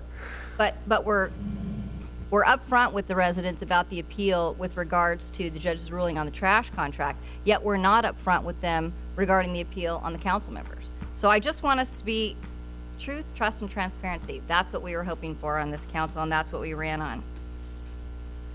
There was a statement made by Marilyn, you know, what did the judge say? What did the judge say? The judge even said during the second hearing, where are the council members? If you wanted to know what the judge said, you didn't have to read it. You could have done what you should have done as representatives of this community and gone down there and been a part of this trial. It affects all of us because it affects our residents.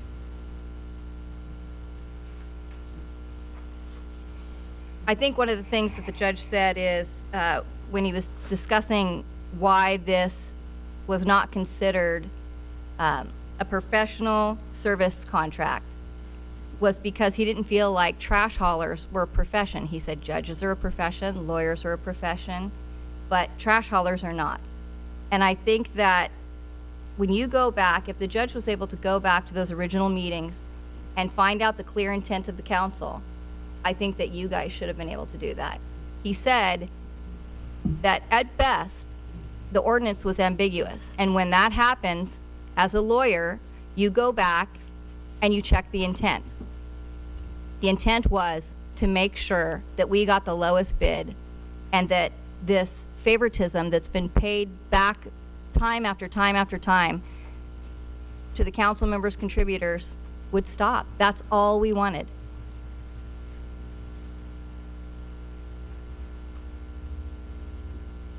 You know, Troy, you talked about how, you know, people just say corruption because it's a big ploy.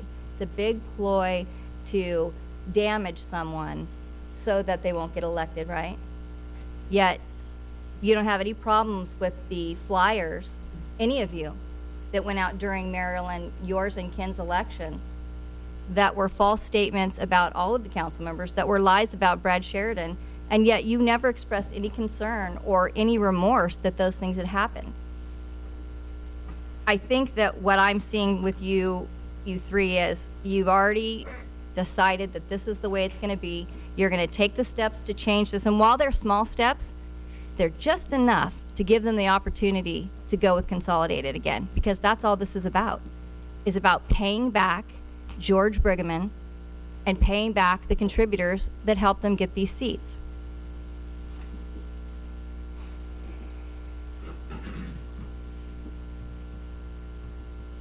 You know, you assume that you know what Brad thinks and what Brad means. I'm Brad's friend, Troy, and I don't know what he thinks or means. So when he says you belong in jail, that's not an inflammatory comment. That's not who Brad is. That's not who he was. He was saying, with his knowledge of the law, what you all had done could potentially put you in jail. I don't want to see that. I think you guys, in your personal lives, are probably decent people. But when you come up here and you use these seats to bully people, to do favors for friends, it's not what it's about. It's not what they're for. And if you plan on going on to Congress, I think that you need to step back and ask yourself if the ethics that you've displayed in this council seat is something that's, well, I guess that you deserve to be a congressman. I think you need to think twice about that. I apologize. I have so many notes, all of you. I'm trying to go as quickly as I can. I guess to say all of it in a nutshell, we hired someone who was a professional to tell us what to do. He said that these 5 people were qualified. We went with the second highest bidder, and that doesn't make any sense to me. Why would we pay more for less? Unless, of course, it's a hidden tax. And that's the way that I see this. It's a way of misleading the people of Los Alamitos. Yeah, you're paying a little bit more, but look, you get this, and they're going to give us this, you know, office here that's going to give us $75,000 worth of income each year, which is great. But you know what, that money, it's coming from you. It's coming from the contract that they packaged up and built in all these extras on your dollar. And it's just dishonest. I don't know. It's been a horrible long day, and I wish that, Troy, if you really wanted to get along and you really wanted to be a whole, you'd listen to what Warren and I said and give this 2 weeks. But you've already decided before we even spoke that that's what you wanted to do. In the contract, it says it doesn't have to go to the lowest bid. All they have to do is demonstrate competence, qualifications, and stability for the project in general. All of the 5 people that were brought forward did that. And so why are we paying more when we could pay less? I'll go ahead and pass it back to you. All right, Councilmember Kuzimoto. Thank you, Mr. Mayor. So I think it's been brought up by Councilmember Poe about cities are asking City of Los Alamitos how they're doing the trash contract. So, City Manager, can you articulate which cities have come to you and asked for a model on how we've contracted out for trash? Placentia, City in LA County, I don't remember which. Stanton asked how we did it. Okay. Cypress. And I'm trying to remember the remainder. There are 5 or 6 that asked total. Did the City of Redondo Beach ask? I have not spoken with the City of Redondo Beach. And they had CDS as their incumbent, and they selected Athens at the lowest bid.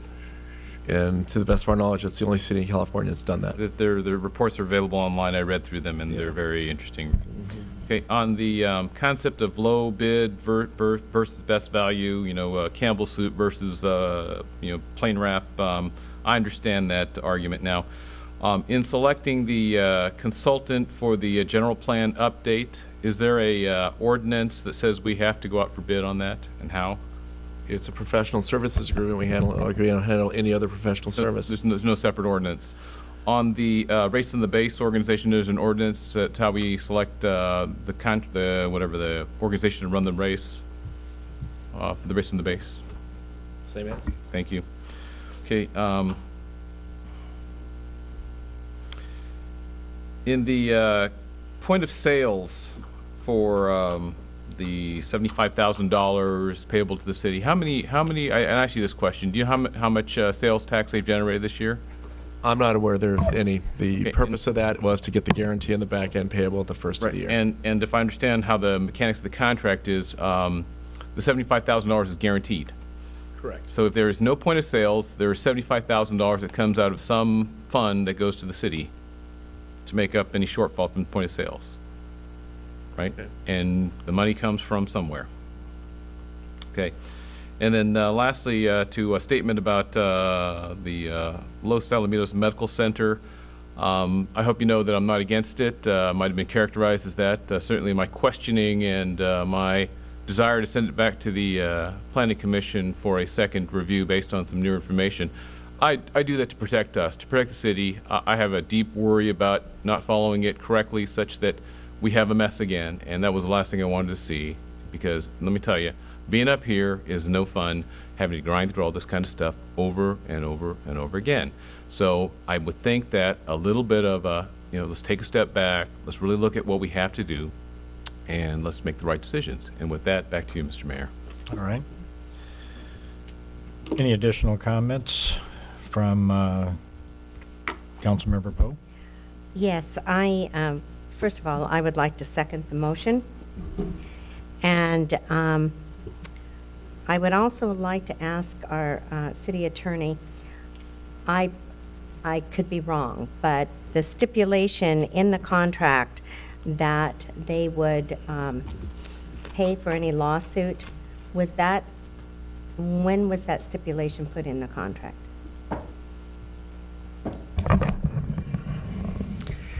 The general indemnity provision that says that they'll pay for any lawsuits that arise out of the award of the contract, or that arise out of the contract, was in there all along and is standard provision.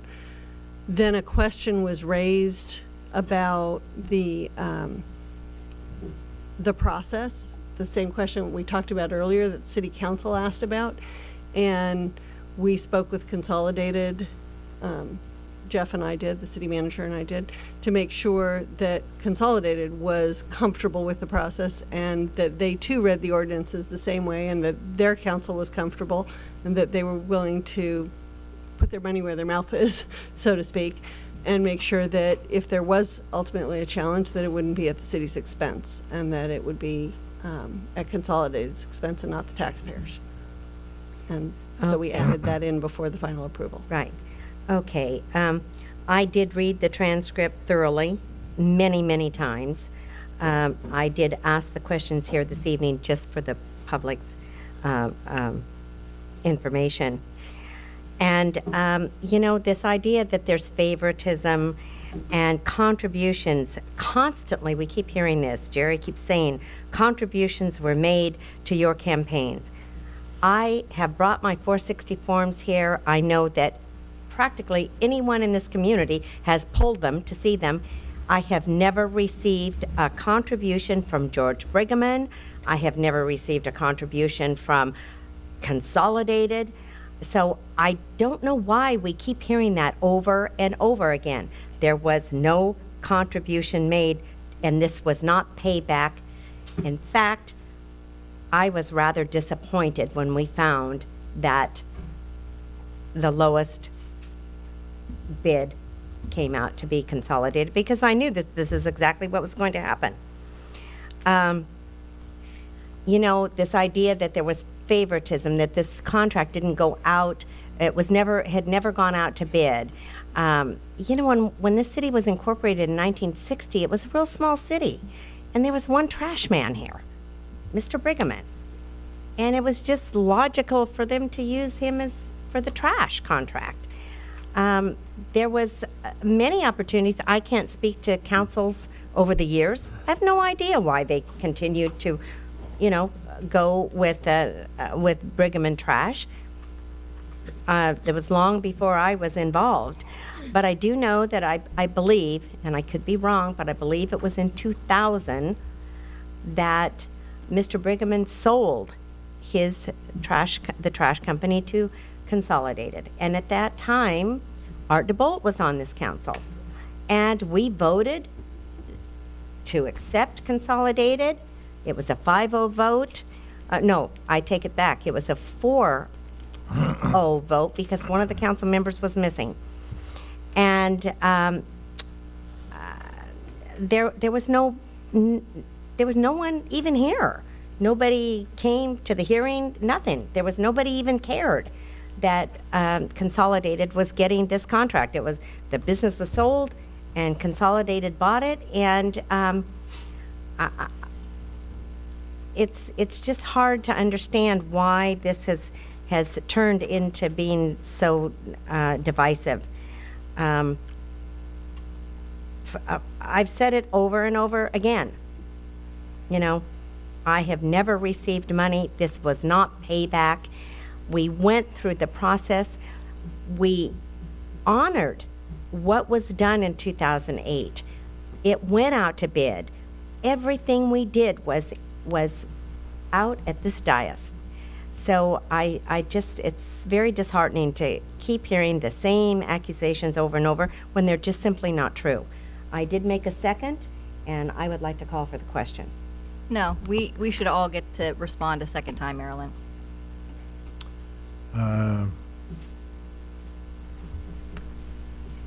Let's call for a vote.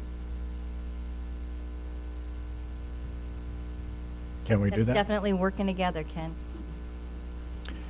I can't see where we're going to go anywhere on this.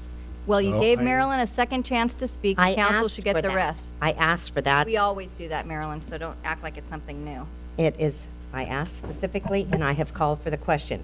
And I think that the rules of Robert's rules dictate that when the question is called, it should be voted on. They also say that the mayor can give the opportunity for everyone else to speak, Marilyn. Sandy, clarification?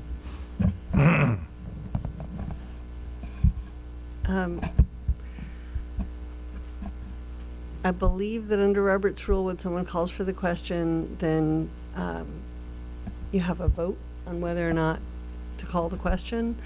But that is more, how shall I say, more contentious than this council usually is. I'll just leave it at that. All right, if we call for the question and follow that process, where do we go after that? You vote on whether or not to call for the question or to let other council members have another opportunity to speak. All right, we had a motion, we had a second, and all those in favor say aye. No. Oh, I'm sorry, roll call? Or what? You're not voting on the motion, you're voting on whether to call the question. All right, let's vote on whether we're going to call the question. So, can I ask a question? I mean, does call for anybody it. else have questions? Is it just Jerry? I'd actually prepared information too, but you know, Marilyn, you did call for the question. Parliamentary procedure would say we'd go to that vote out of respect. There was a couple things that Jerry had said that I would have liked to have responded to, but I will withdraw Right. the call for the question. Then we're going to go right back to the rotation again, and You know, we don't need that. We don't need please, I will go back to the normal rotation right now, and it'll be Mayor Pro Tem Edgar. okay. So, you know, the case that I tried to lay out during my comments leading up to my motion was that this, you know, there's a perception in the community that this is about the public's best interest. And, you know, and I've consistently said from the 4 days before the election that this was a political process. And, Jerry had admitted the whole thing that was to move on is to get rid of the political advantage, to get rid of George, to get rid of Consolidated. So I think, again, to the public, to the press, when you sit back and you're trying to make an analysis of this, I don't think you can sit back and look at this as as an unbiased observer and realize this isn't about politics. It's clearly there's scars here. Look, like I said, I don't get emotionally tied up in whether what people say. I mean, look, there was as many hit pieces out there on me. I'm not asking for people to apologize to me. You know what? It comes with the business here. The reality is, I think Jerry was being sincere and honest and saying, hey, look, politically, some bad stuff happened, and we want to get rid of that influence. That's a political problem. Part of the issue in 2008 was really a philosophy change in our city, which is, there was a perspective that we had a mindset of self-service versus public service. And again, I think that when we come back to this issue tonight, especially tonight, and put an exclamation point on this, what we're talking about again is trying to settle political score, but it gets masqueraded as we're trying to help the people. The one thing I will say constructively and not politically, if there is a business out there, truly, if Jody Schloss, what she said, which is the one thing that, I would take under consideration for myself, if there's a business out there that feels harmed, I know for a fact on the residential side, my bill decreased by 19%. Unequivocally. I also know that as a business owner, depending on the type of business you have, there may be some math formula that nails you harder than what when you look at the rate sheet, you see a net 6% decrease. But maybe you're a business owner that owns a restaurant. Maybe you're a business owner that owns a bunch of condos, or you're a property management firm like Art. I honestly, Art DeBolt, trying to figure out, get in his mind of why is he pursuing this so passionately. Maybe there's a business interest that, he really feels harmed by this contract. I'm going to get out of it. It's political and we need to get rid of the bad guys. Maybe there's a business issue that he's trying to solve. And so when I say I want to meet people halfway for my 1 of 5 vote, I mean, bring an issue. This item, this trash contract issue, is going to go most likely back out to vote, or the current vendor will be assessed. But we have a reopener. We have a legal reopener. The contract is void. Good news, right? So let's take advantage of it as a city. If there is a business issue that we did not fix in this contract, bring it to us, because I still haven't seen it, but I'm open to it. So for me, look, mathematically, you can go through the rate sheet. Anybody can do that if I can do it. But the actual formula that you have as a business owner, I would just put the message out. Business owners, if you feel you have a bad deal, please call the city manager. Bring your bad deal to us. Let us look at this and see where we may have missed the mark. One way or another, we could possibly fix that. To the residents, you got a 19% pay or rate decrease. You're at $11.80 plus, some more money for recycling fee. You're the lowest. That $6.5 million that everybody talks about. Hey, you gave that to your buddies. Just think about this. This is math. If $6.5 million, take the contract that we have, split it between commercial and residential. And so prorate that 6.5, divide the residential, divide it by the number of households that get served. Take the businesses, divide that by the number of businesses. Do the math backwards and find out how much per person or per business your trash would have to come down to get that 6.5. On the residential side, you're looking at a trash rate of $5 to $6 a house. We're at $11.80. We're the lowest in the county. Rossmore, $18 to $22 a month.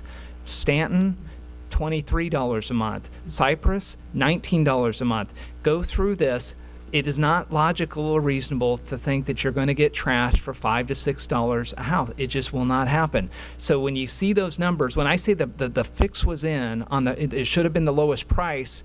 If somebody comes in and says I can get it for 6.5 million less over a 5-year period, I would have to say, we did a sustainability business model to see can a company provide services at that cost? They can't. They don't even make money. They would have to come back to, even if they bonded it, they would have to come back in some sort of reopener or change fee to be able to make that happen.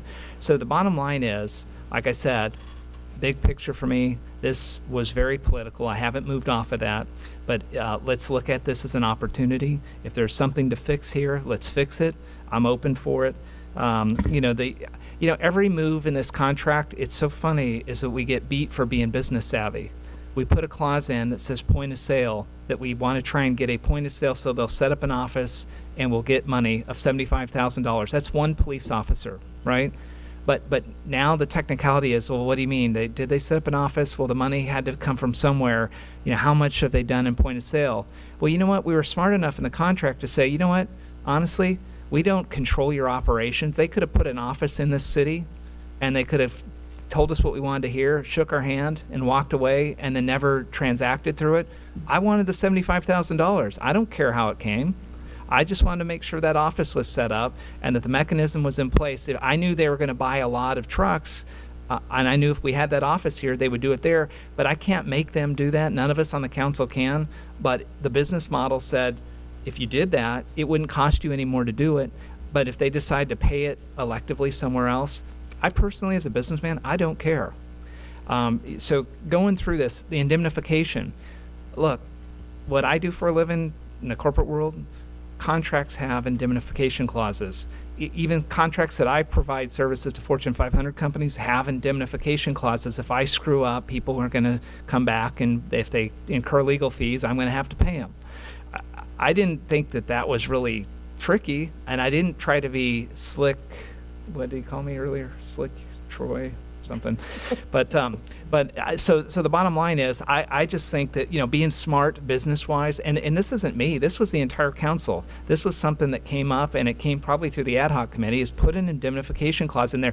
And you sit back, we sat through 9 months of public hearings, getting, you're going to go to jail, it's a corrupted process. We would be stupid to sign a contract as a city if we didn't try to put that in. Now, CDS didn't have to accept it, and they did, and I'm glad they did. But, it is what it is. So like I said, I continue to support this process. I think that if you read the code and get down to it, in all due respect to Warren's comment of, hey, let's slow it down and wait, I still think this isn't the time to slow it down to wait. This is the administrative fix that gives us an opportunity to get to the next step, which is let's look and see if we can find solutions. Let's see if we can fix the problems that we may have encumbered. But community, be realistic. We're not getting $5 a house on the residential. We're not going to take the business from being a 6% net savings to a 25% net unless there's a business case that shows a new way to do it. So like I said, I'm encouraged by this. I think that this is a little bit cathartic. We're trying to work through this on an administrative issue, and we're getting a lot of the stuff out there. But again, I'm very hopeful and positive that I'm thinking that this possibly is a new step for our city and trying to put some of this bad stuff to rest. Thank you, Mayor. Thank you. All right, again, let's not get wound up in the wrong things. This is simply cleaning up an ordinance that was put in place in 2008, probably started conversation in 2007, and it was rushed, not complete, and obviously is not that effective because we're up here discussing it. Don't get it confused with city contracts, because this is nothing more than the template that has to be used going forward on any of the new city contracts, be it another solid waste management or collection contract or race on the base or any other service contract we get into. We've heard the word favoritism used up here many times. To be honest with you, I wasn't on the council in 2008, and I wasn't on the council in 2004 or back in 2000. So whatever the favoritism was or was not given to whoever was up here in those days, get over it. We're trying to clean up the code right now.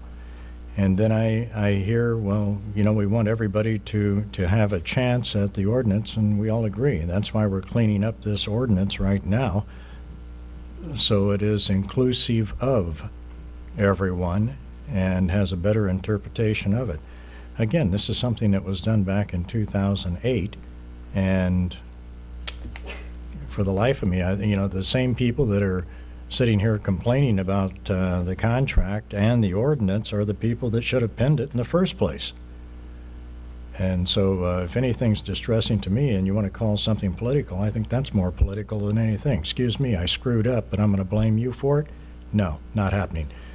The idea right now is to clean up the ordinance, and if need be, go back out, rebid the contract, going forward to know that we are doing things correctly on any further contracts that we're dealing with.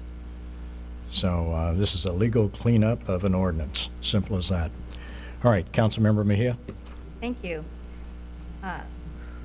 Who was responsible for adding the additional verbiage with regards to if we were sued?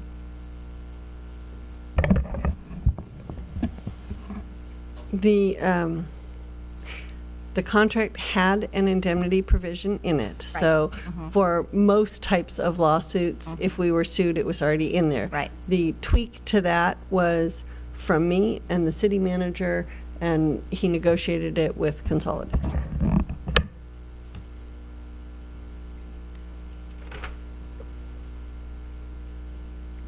And of course, then the city council approved it. Right. A little bit earlier, Troy was speaking for me and explaining to you what I meant by the things that I said, and so I appreciate that, Troy. But nevertheless, this is not a political issue. This is merely a leveling of the playing field. We didn't want any preference for anyone. We wanted the best trash hauler for the residents of Los Alamitos. I know that there was some question as to whether or not Athens, which I'm assuming is the $5 bid you're talking about, because they were the lowest, could not do the job. I wish we had known earlier that Troy was an expert on trash hauling, because then we wouldn't have had to pay Sloan the money that we did that was then again repaid by the trash hauler. But that could have saved us a little bit of time.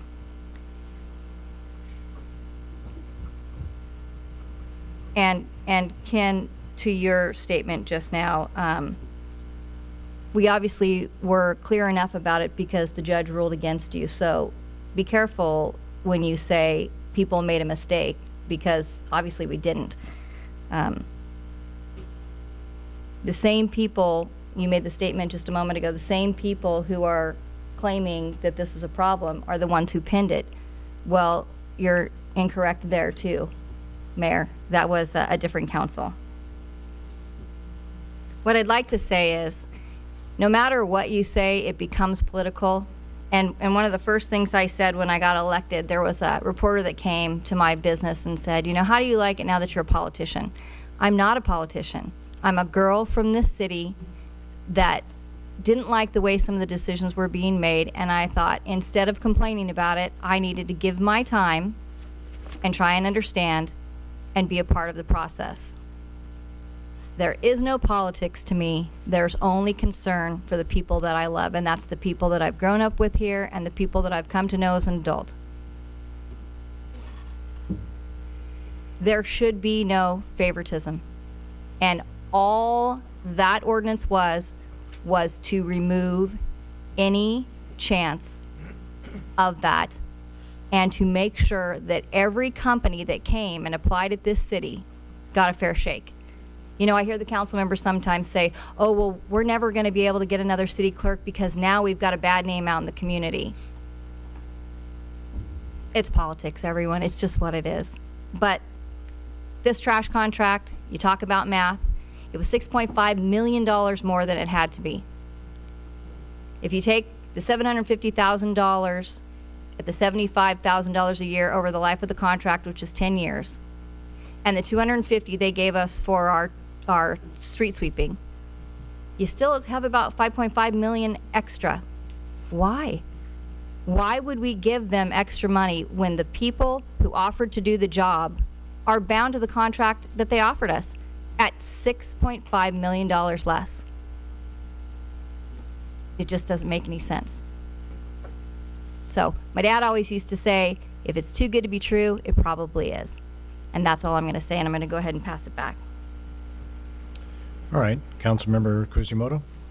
I have a question for the city attorney in terms of that indemnification clause that was added on. How standard is that throughout the contracting industry?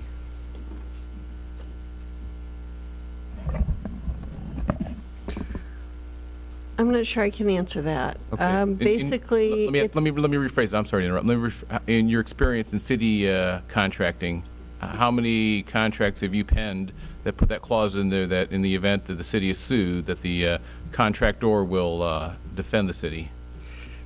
Almost every contract has that in it. What was different about this one was that it specifically called out suits that might arise from the award of the contract as opposed to the performance of the contract. That was the intent of my question. And I really can't tell you. Sometimes that language is in there and sometimes it isn't. We try to put language in anytime there's a disputed issue that comes up. We try to make sure that the indemnity provision is broad enough to cover whatever the disputes might be, because in the end the goal is that the contracting party who has taken a business risk or made a business judgment about the value of the contract should pay for the costs that arise out of that contract and not the taxpayers. So we try to make the indemnity provisions broad enough to cover it. I know that I've certainly seen some that were that broad. There are others where it probably didn't include it because it wasn't an issue. It's not often an issue. Okay, thank you. And then in terms of I was there at the hearing when the decision was handed out, and I kind of understood the 60 days, 150 days that the judge had started kind of discussing with you and your partner, Counselor Watley, that it was really 60 days to come up with a plan on how we're going to address it, right? Not have it resolved in 60 days. Right. It was. Okay. That's so it's the plan. So I'll go back to looking at my colleagues here. I don't think there's an urgency on this one. This one just kind of goes along with the whole process, and we ought to probably take that step back and look at it, because it's not we have to remedy this in 60 days. We have to have the plan for the remedy in 60 days, and then that remedy or the action may even include appeal, which then kind of makes this one maybe premature as well. Okay, the other question I have, or the other a bit of information, we talk about numbers in terms of the 19% reduction in the household fee, and I think when you look at the offers from the 5 qualified, the responsible bidders, I think if the just without the pro forma contract created by the consultant Sloan Vasquez, which then there was a margin of 20% deviation from the pro forma. If you take away that, strictly speaking, our residential trash rates, if we went with the absolute lowest bidder, the residential trash rates would be higher than what we're paying. But the real rub is the businesses that have to pay for the dumpsters would go from about $120 per month down to $60 per month. So there is, I think, where the value is in terms of the overall reduction. At least those are the numbers that I understood from looking at the different offers. And then just an added point to this analysis that I did look at what Redondo Beach did, and I did look at, they had an interesting situation because their incumbent trash hauler, who was there until, I believe, the 30th of June, was Consolidated Disposal Services. And there were 2 bidders that just kicked the snot out of Consolidated. One of them was Crown, the other one was Athens. And they had very similar pricing structures to what the lower bidders, the lower responsible bidders, offered to us. So I'll just leave it at that. That is where I believe the values are in the reductions. So with that, Mr. Mayor, I'll turn it back to you. All right. Okay. We do have a motion. And again, is there a second on this? I did. I seconded. Okay. Any other comments? Okay. All in favor, say aye. Aye. Aye. Opposed? I say no, and I think that in the 2.60 changes, if that stood by itself, I understand the need to clarify and make it better. I don't know that it need to be bundled with the trash ordinance. So my vote is no. No. It's not trash. Please. Sorry, on the Clarification. motion, we just need to read the title of the ordinance. So I'm going to read the title and ask you to just restate the vote, please. Very good. It's ordinance number 11-10, an ordinance of the City Council of the City of Los Alamitos amending sections 8.12.15 and 2.60.130 of the, actually it should say 2.60. .130 of the Municipal Code and adding section 2.60.140 to the Municipal Code. And the motion is to introduce the ordinance by title only, waive full reading, and agendize second reading. Thank you for letting me clarify. All right. And again, we had a first and a second on it. And the vote was, all those in favor? Aye. Aye. Opposed? I have a point of clarification, City Attorney. If I believe that there's been a Brown Act violation with regards to this, should I be abstaining from it?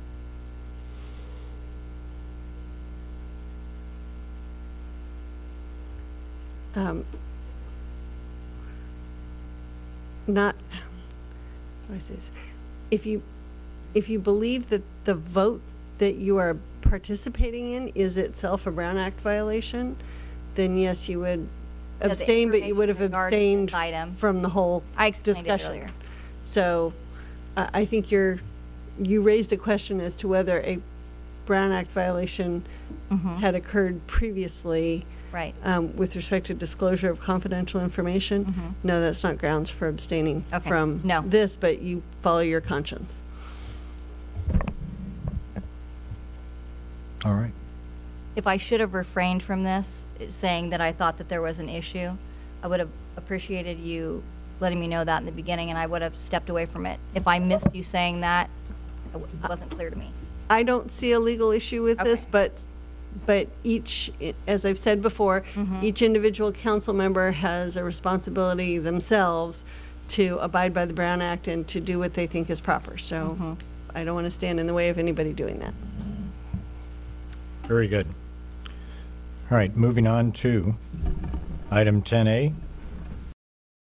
Former race management company, or the one that we have used the last 4 years, and another one from International City Racing, which is a much larger race management company and the owner of the Long Beach Marathon and Half Marathon. And while the previous race management company was successful at assisting staff to attain a certain level of growth, it's very exciting for us that a major player in Southern California race circles is interested in collaborating with the City of Los Alamitos. In your report that you have before you, I've listed several items of comparison between the two companies. The most notable being that International City Racing has 80,000 names in their database. They have 8 full-time employees, and they conduct at least 5 major events throughout the year and throughout the Southland, totaling at least 50,000 people registered. The largest event of which is the Long Beach Marathon, and there are 20,000 people registered at that event. Other significant pluses include International City Racing has significant contacts in the race world, which translates into exceptional buying power. They also have significant contacts from rental companies, which reduces our expenditures. And they have an overall, in race management circles, just an outstanding reputation. So staff is recommending that the City Council approve a contract for race management services with International City Racing for a 1-year period. And I'd like to speak a minute about the financials for this item. The straight-out management proposal from International City Racing is a base contract for $20,000. And in addition, there is an incentive fee based on growth from the baseline number of participants in Race on the Base. And we're using 2011, last year's race, as the baseline. So all potential fees paid to International City Racing are a result of revenue generated by the race. The greater the number of race registrations, the more revenue is generated for International City Racing as well as the city. Now, joining me tonight, it's been a long night, is International City Racing owner and CEO, Bob Seagren. Bob has been the CEO of International City Racing since 2001. International City Racing owns, not only owns the Long Beach Marathon and Half Marathon, but several other significant races in the Southland. ICR has an extensive track record of building and growing race participation, profit, and prestige. You might recognize Bob Seagren. He's an Olympic champion, having won a gold medal and a silver medal in the pole vault in 1968 and 1972, respectively. So if you have any questions of either Bob Seagren or myself, we'd be happy to answer those questions. This is Bob. Very good. Thank you, Mr. Seagren, for being here. We're going to bring it back to the council now, and I think you'd almost have to be my age to remember. Yeah, I just and it was great. Had my 65th here this month, or last month, so time does march on, I guess. Yeah, and whenever I heard you were going to be here, I was just I was remembering watching you on black and white TV when you did that. That's right. 68 was in black and white. All right, if you don't mind, we'll see if anyone on the council has any questions. Councilmember Poe? Well, first of all, I apologize that you had to be here at such a long meeting. That was an interesting evening, yeah. Well, okay. And secondly, I wish that we had introduced you when all of the young people were here in the audience, because it's an honor to have you here. Well, thank you. And I would have loved for the high school students come, because they have to have their paper signed that they've been in from the civics class. And I would have loved for them to know that they were in the midst of a gold medal winner. I think they would have been very, very thrilled to know that. I could have handed out volunteer forms to them, Yeah, get them to work the event. So. There you go. But I just, that's all. I just want to say thank you so much for being here and bearing with us and staying. You're the last one in the audience besides Shelley. And again, I just wish that we would have been able to introduce you sooner. Thank you for coming. My pleasure. Mayor Pro Tem Edgar? No, I mean, I would like to move forward staff recommendations. I really appreciate you being here.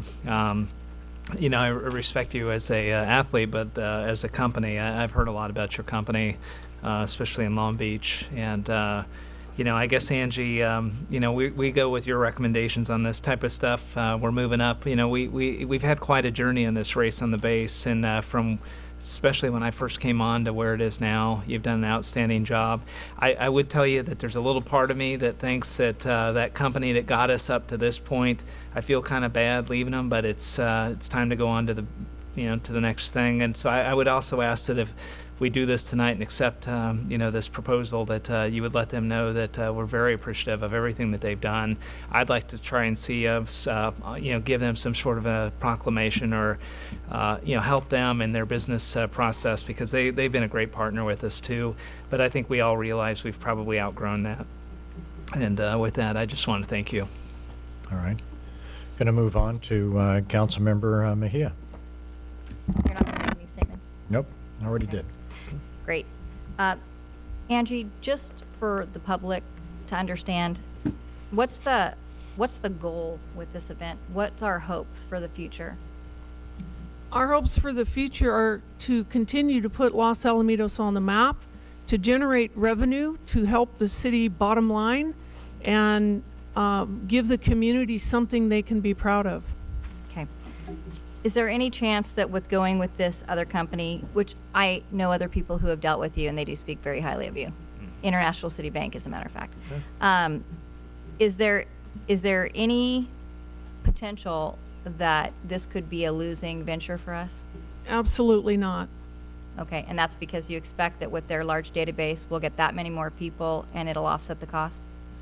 Well, we generated over $106,000, which is peanuts to Bob Seagren and the Long Beach Marathon. But for Los Al, in profit last year, we generated $106,000 in net profit. So what we want to do is build on that. And you heard the base pay for International City Racing. That we can easily absorb, even if there's not one additional person that registers for any of the races. But that's not going to be the case. We are going to go up. All right, that's all I have. All right. Councilmember Kuzimoto. Thank you, Mr. Mayor, and thank you, Angie and Mr. Seagren. Appreciate you being here. So,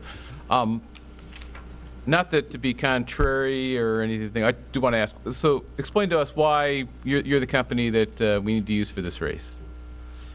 Well, when we read the first RFP, I think about 4 years ago, it came across, and we were interested at that time, but I think we were a little more focused on growing our base. We've very proud of what we've done with Long Beach, taking that event from 4,000 to over 23,000 we had this past October. So, but in growing that and looking at other events that we could grow and become intricately involved with, and keeping up with the trends of what's happening in the running market.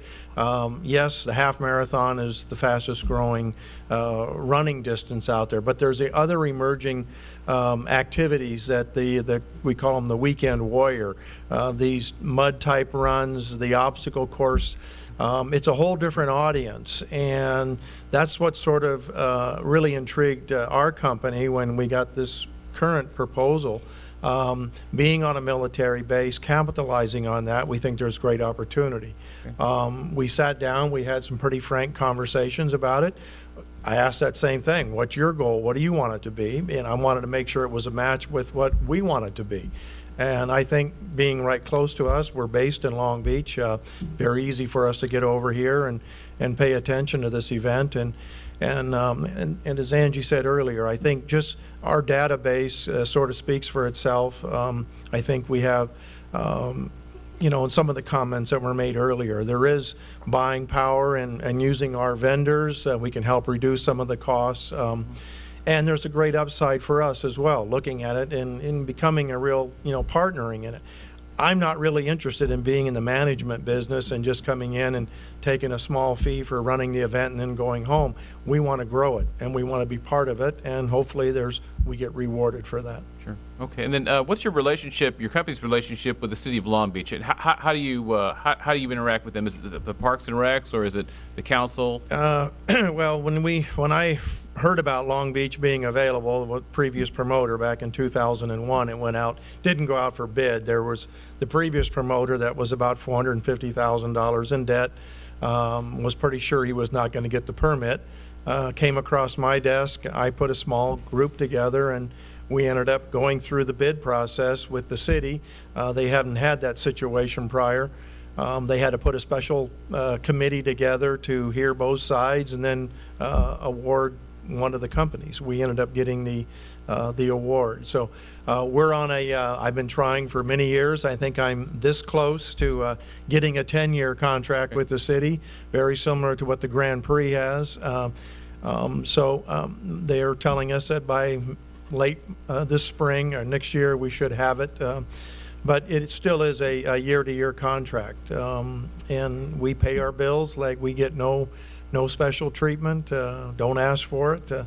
First couple of years, they did give us the convention center without any charge, but that was only for the first 2 years we were in operation, and now we pay our way. Okay.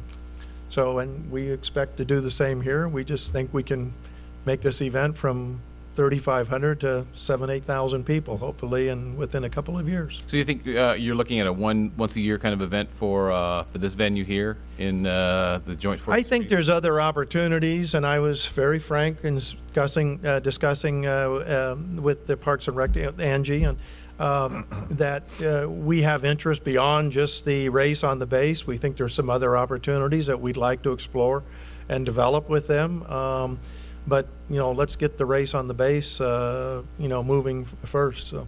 Okay, appreciate that, and I guess I'm old enough too also to remember that was Mexico City and Munich, right? Those were my 2 Olympics, yes. Munich, right? Yeah. And I was a pole vaulter, not a runner, so I only ran about 130 feet, not 26.2 miles. So. Okay, well, again, thank you, and back to you, Mr. Mayor. Thank you. All right, thank you. All right, the staff recommendation on this is to authorize the city manager to execute a 1-year contract in the amount not to exceed $95,000 with International City Racing Incorporated, a professional racing management services for the race on the base. Is there a motion on this? Made the motion. I'll second. All right, all those in favor? Aye. Opposed? No. All right, so it's a 4-1. Thank you. Mr. Seeger, thank you for spending the evening with us.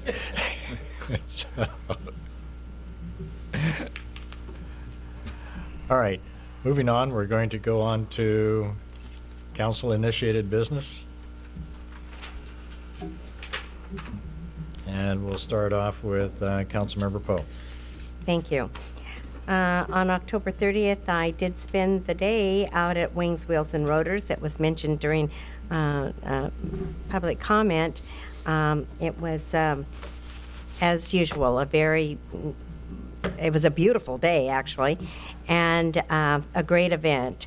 I was out there with the nonprofit St. Isidore Historical Plaza booth, and I thought it was as usually. So the majority of the people are from all over LA County, Orange County. They come from all over to attend that event. So it really does bring a lot of people into our community. I would also like to make sure that people in the community that are interested in the state of the city, was brought up by Mr. Gross, that is put on by the Chamber of Commerce, is going to be on Wednesday, November 16th at the Eagle's Nest from 11:30 to 1. And the great thing about the state of the city in Los Alamitos, I believe, is that it is not just the mayor of our city speaking, but there's also an update from the school district, and so President Karen Russell will be there, and the conditions of our business part of our city from the Chamber Chairperson Judy Clebeau. So there's a lot of information there. I'm sorry that I'm going to be out of state. I will not be able to attend, and I feel badly about that. But I hope that a lot of people in the community will feel that it's worth their time to go. I would like to have the staff look at, we spend a lot of time, as we should, looking at the streets and the alleys in the residential area and the main thoroughfares in our community. but it's come to my attention. First of all, it was because I was driving on a little area at the end of Florista, and if you go into the industrial area there, going straight behind the hospital, and if you keep on going, it exits out on Bloomfield. And that section of road there, now, I don't know if that's city or it might be, the one that's, it's like an L shape. well, it's just a really very, kind of an L shape. Yeah. It is absolutely horrendous. Okay. It is terrible. There are huge chunks out of it. And I don't know why the businesses that are bordering that have not complained. So I'm going to complain for them. And also, Mayor Pro Tem Edgar can speak to this, a business on, I believe it's El Mercado, spoke about their street being in terrible disrepair. So I think that there are some other little areas that we need to look at, and if it's possible for us to get them patched, so that anyone that drives, at least the businesses that drive on them, aren't ruining their cars or their vehicles.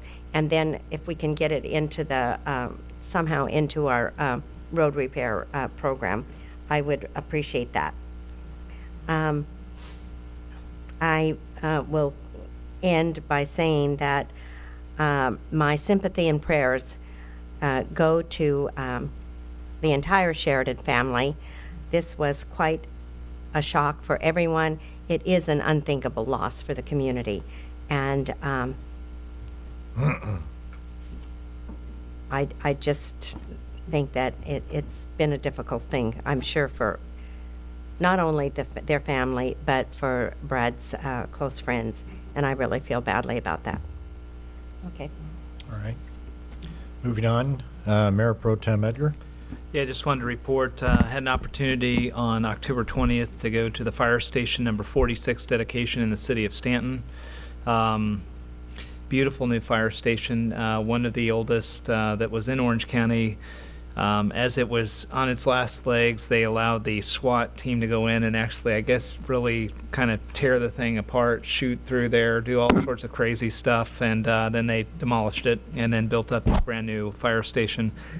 Something that was interesting is that the mayor and the city council members over there, Brian Donahue, he was very appreciative that we were there supporting them. But that fire station was built with the help of redevelopment money, and they made a big point. We don't have a redevelopment agency here in Los Alamitos, but a lot of the cities, Westminster, Garden Grove, Stanton, definitely are feeling the brunt of not having redevelopment any further. And I would just encourage everybody that if you get a chance to go see this fire station, there won't be a lot of good opportunities like this. There's a fire station that's being built over off Cerritos for Cypress that has taken a considerable amount of time.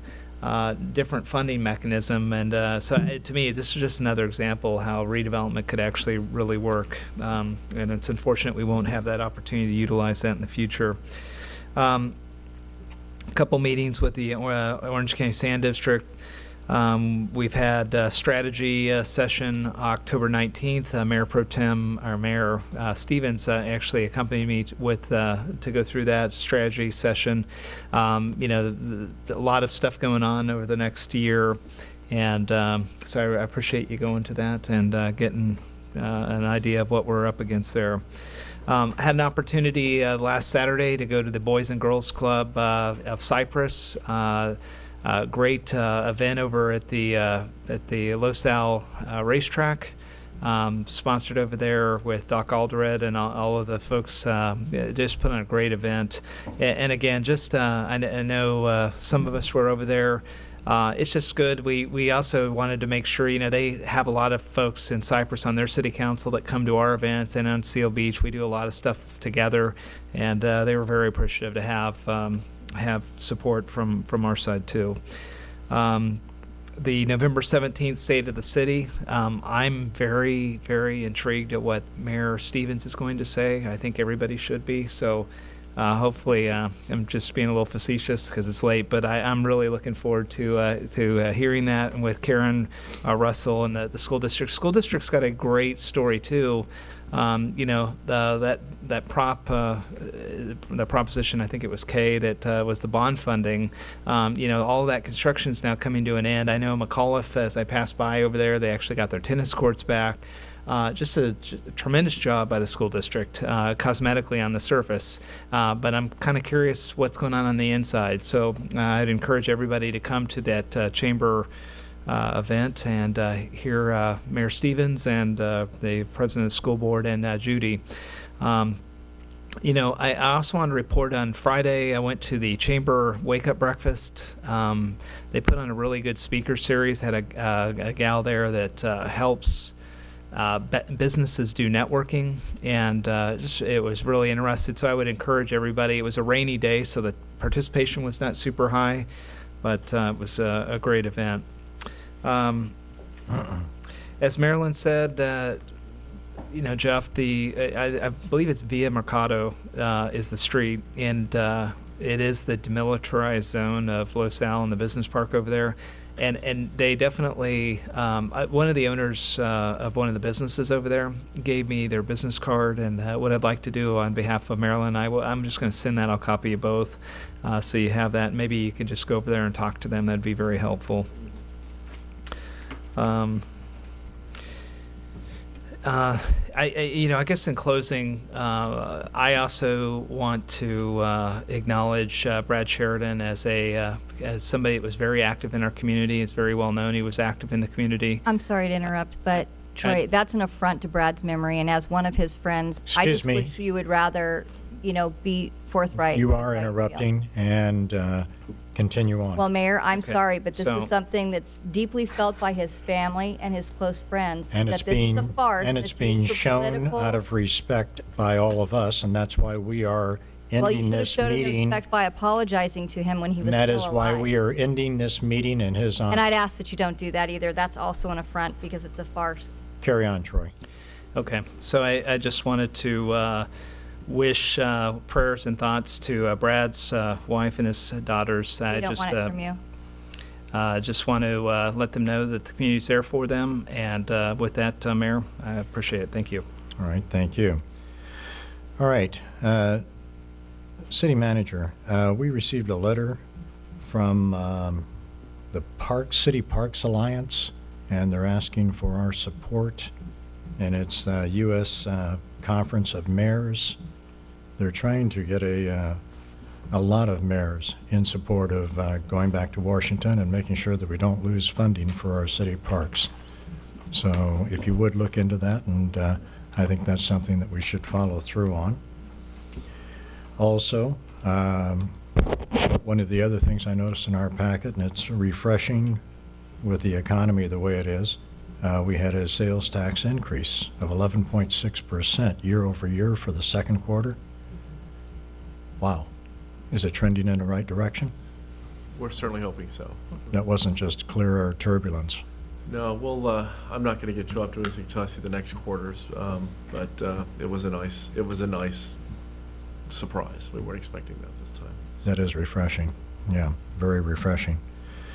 And yes, I will be giving the State of the City address and following Judy and the school board, and I know they will probably talk for the entire time, so I don't know how much time I'll have left after everyone else does. And that's all I had, and so moving on to Councilmember Mejia.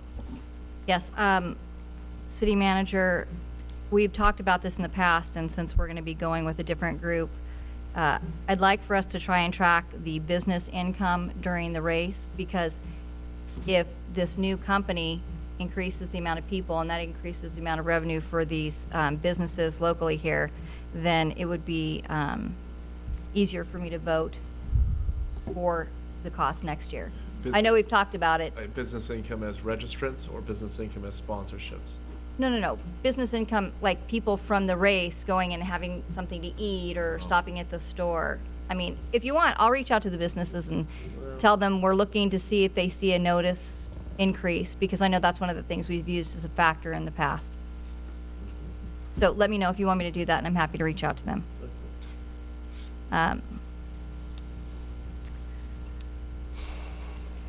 With regard to Brad Sheridan,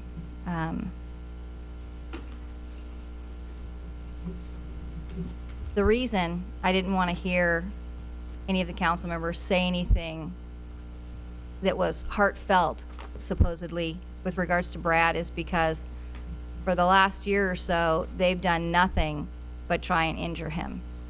Now, we can argue that politics may allow people to be given a free pass when it comes to stating lies and negative things about people. But I hope this is something we use going forward, noticing that the families are injured when people say horrible things that are not true about their loved ones. In addition to that, not only did the council members here and their supporters that come, the same people every time, say the same things, that they'll support anything they do. It wasn't good enough to smear Brad. They also wanted to injure him by trying to have the Bar Association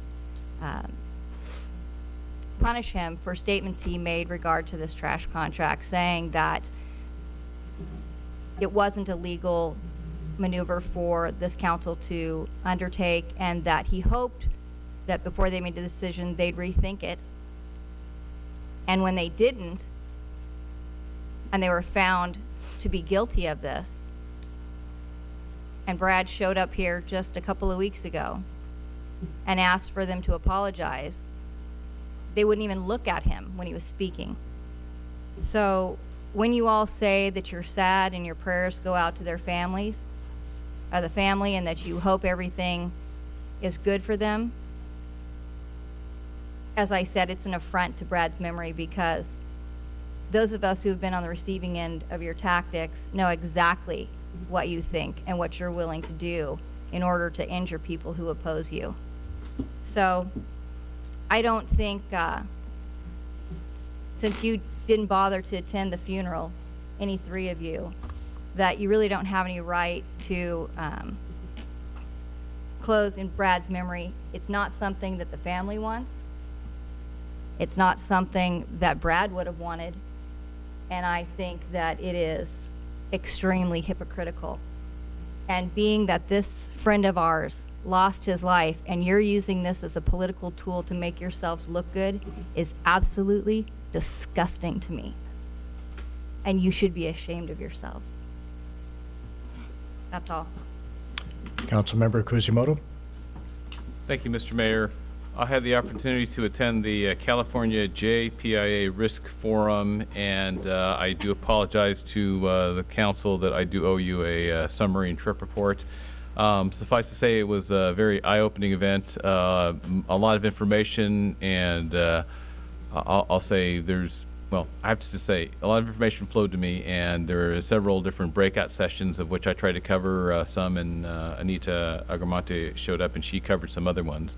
We have not compared notes or anything, but I do have to say, I think with respect to the Joint Powers Insurance Authority, I think we're in very good company. I do like what they have. They have a lot of resources.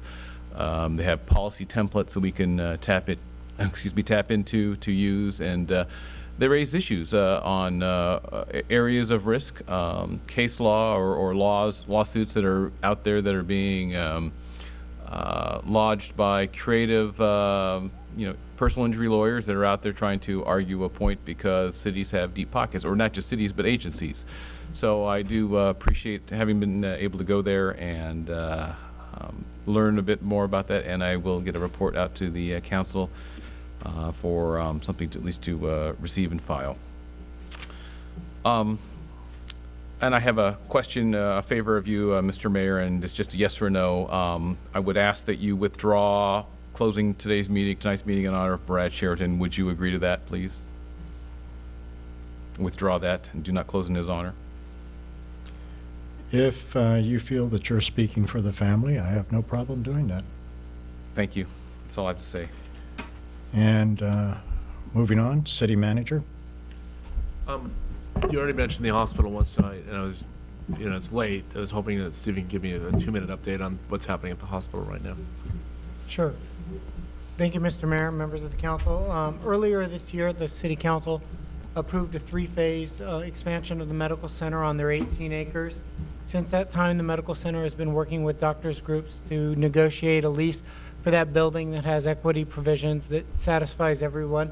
They think they've gotten to that point, and they're gathering up all the information they need to apply to the Planning Commission for their site plan review and of their first medical office building, which connected to it has a parking structure.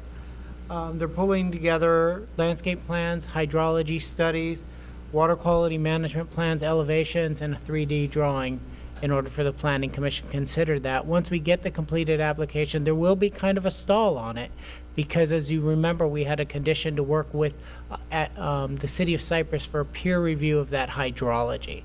So I don't expect it to go to the Planning Commission this year, early next year. Very good. All right, and is there any way that whenever we have a new business come into the city that we could have this brought up to us? Yeah, how do we track new businesses? We sort of learn it anecdotally, right? Well, no, a new business if they're new to the city, they'll come to us for a zoning review before they Not always. do.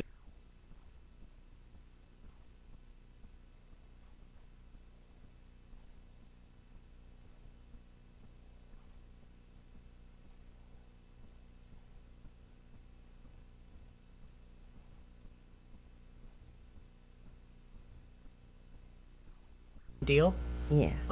If they're honoring them after they open, we're willing. We'd like to. I'd like to see it brought up to the council, or at least, in some way, give them recognition whenever they come into the city. All right. At this point, we will be adjourning into closed session, and it's a conference with legal counsel. Would you? Actually, I'm happy to go to closed session if there's some reason to, but I put that, or asked the city manager to put that on the agenda as a placeholder so that if we had received an order or judgment from the court, we would be able to go into closed session and discuss it. We haven't received that yet, so I don't have a need to go into closed session. Very good. We can all right. Defer that to another day. Sounds good.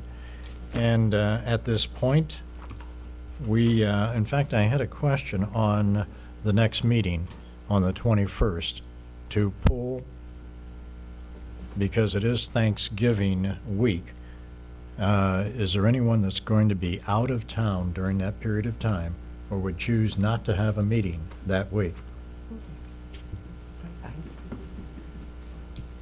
Okay? I'm going to be out of town, but I could. I mean, if everybody wants to have the meeting the week of Thanksgiving, I'll move my plans around to come back. All right. So we have. I'm fine with it. Okay. General consensus. We will have the meeting. All right. At this point, we are going to adjourn the meeting of the City Council, and the next meeting will be scheduled for November 21st, right here in the City Council chambers. Thank you.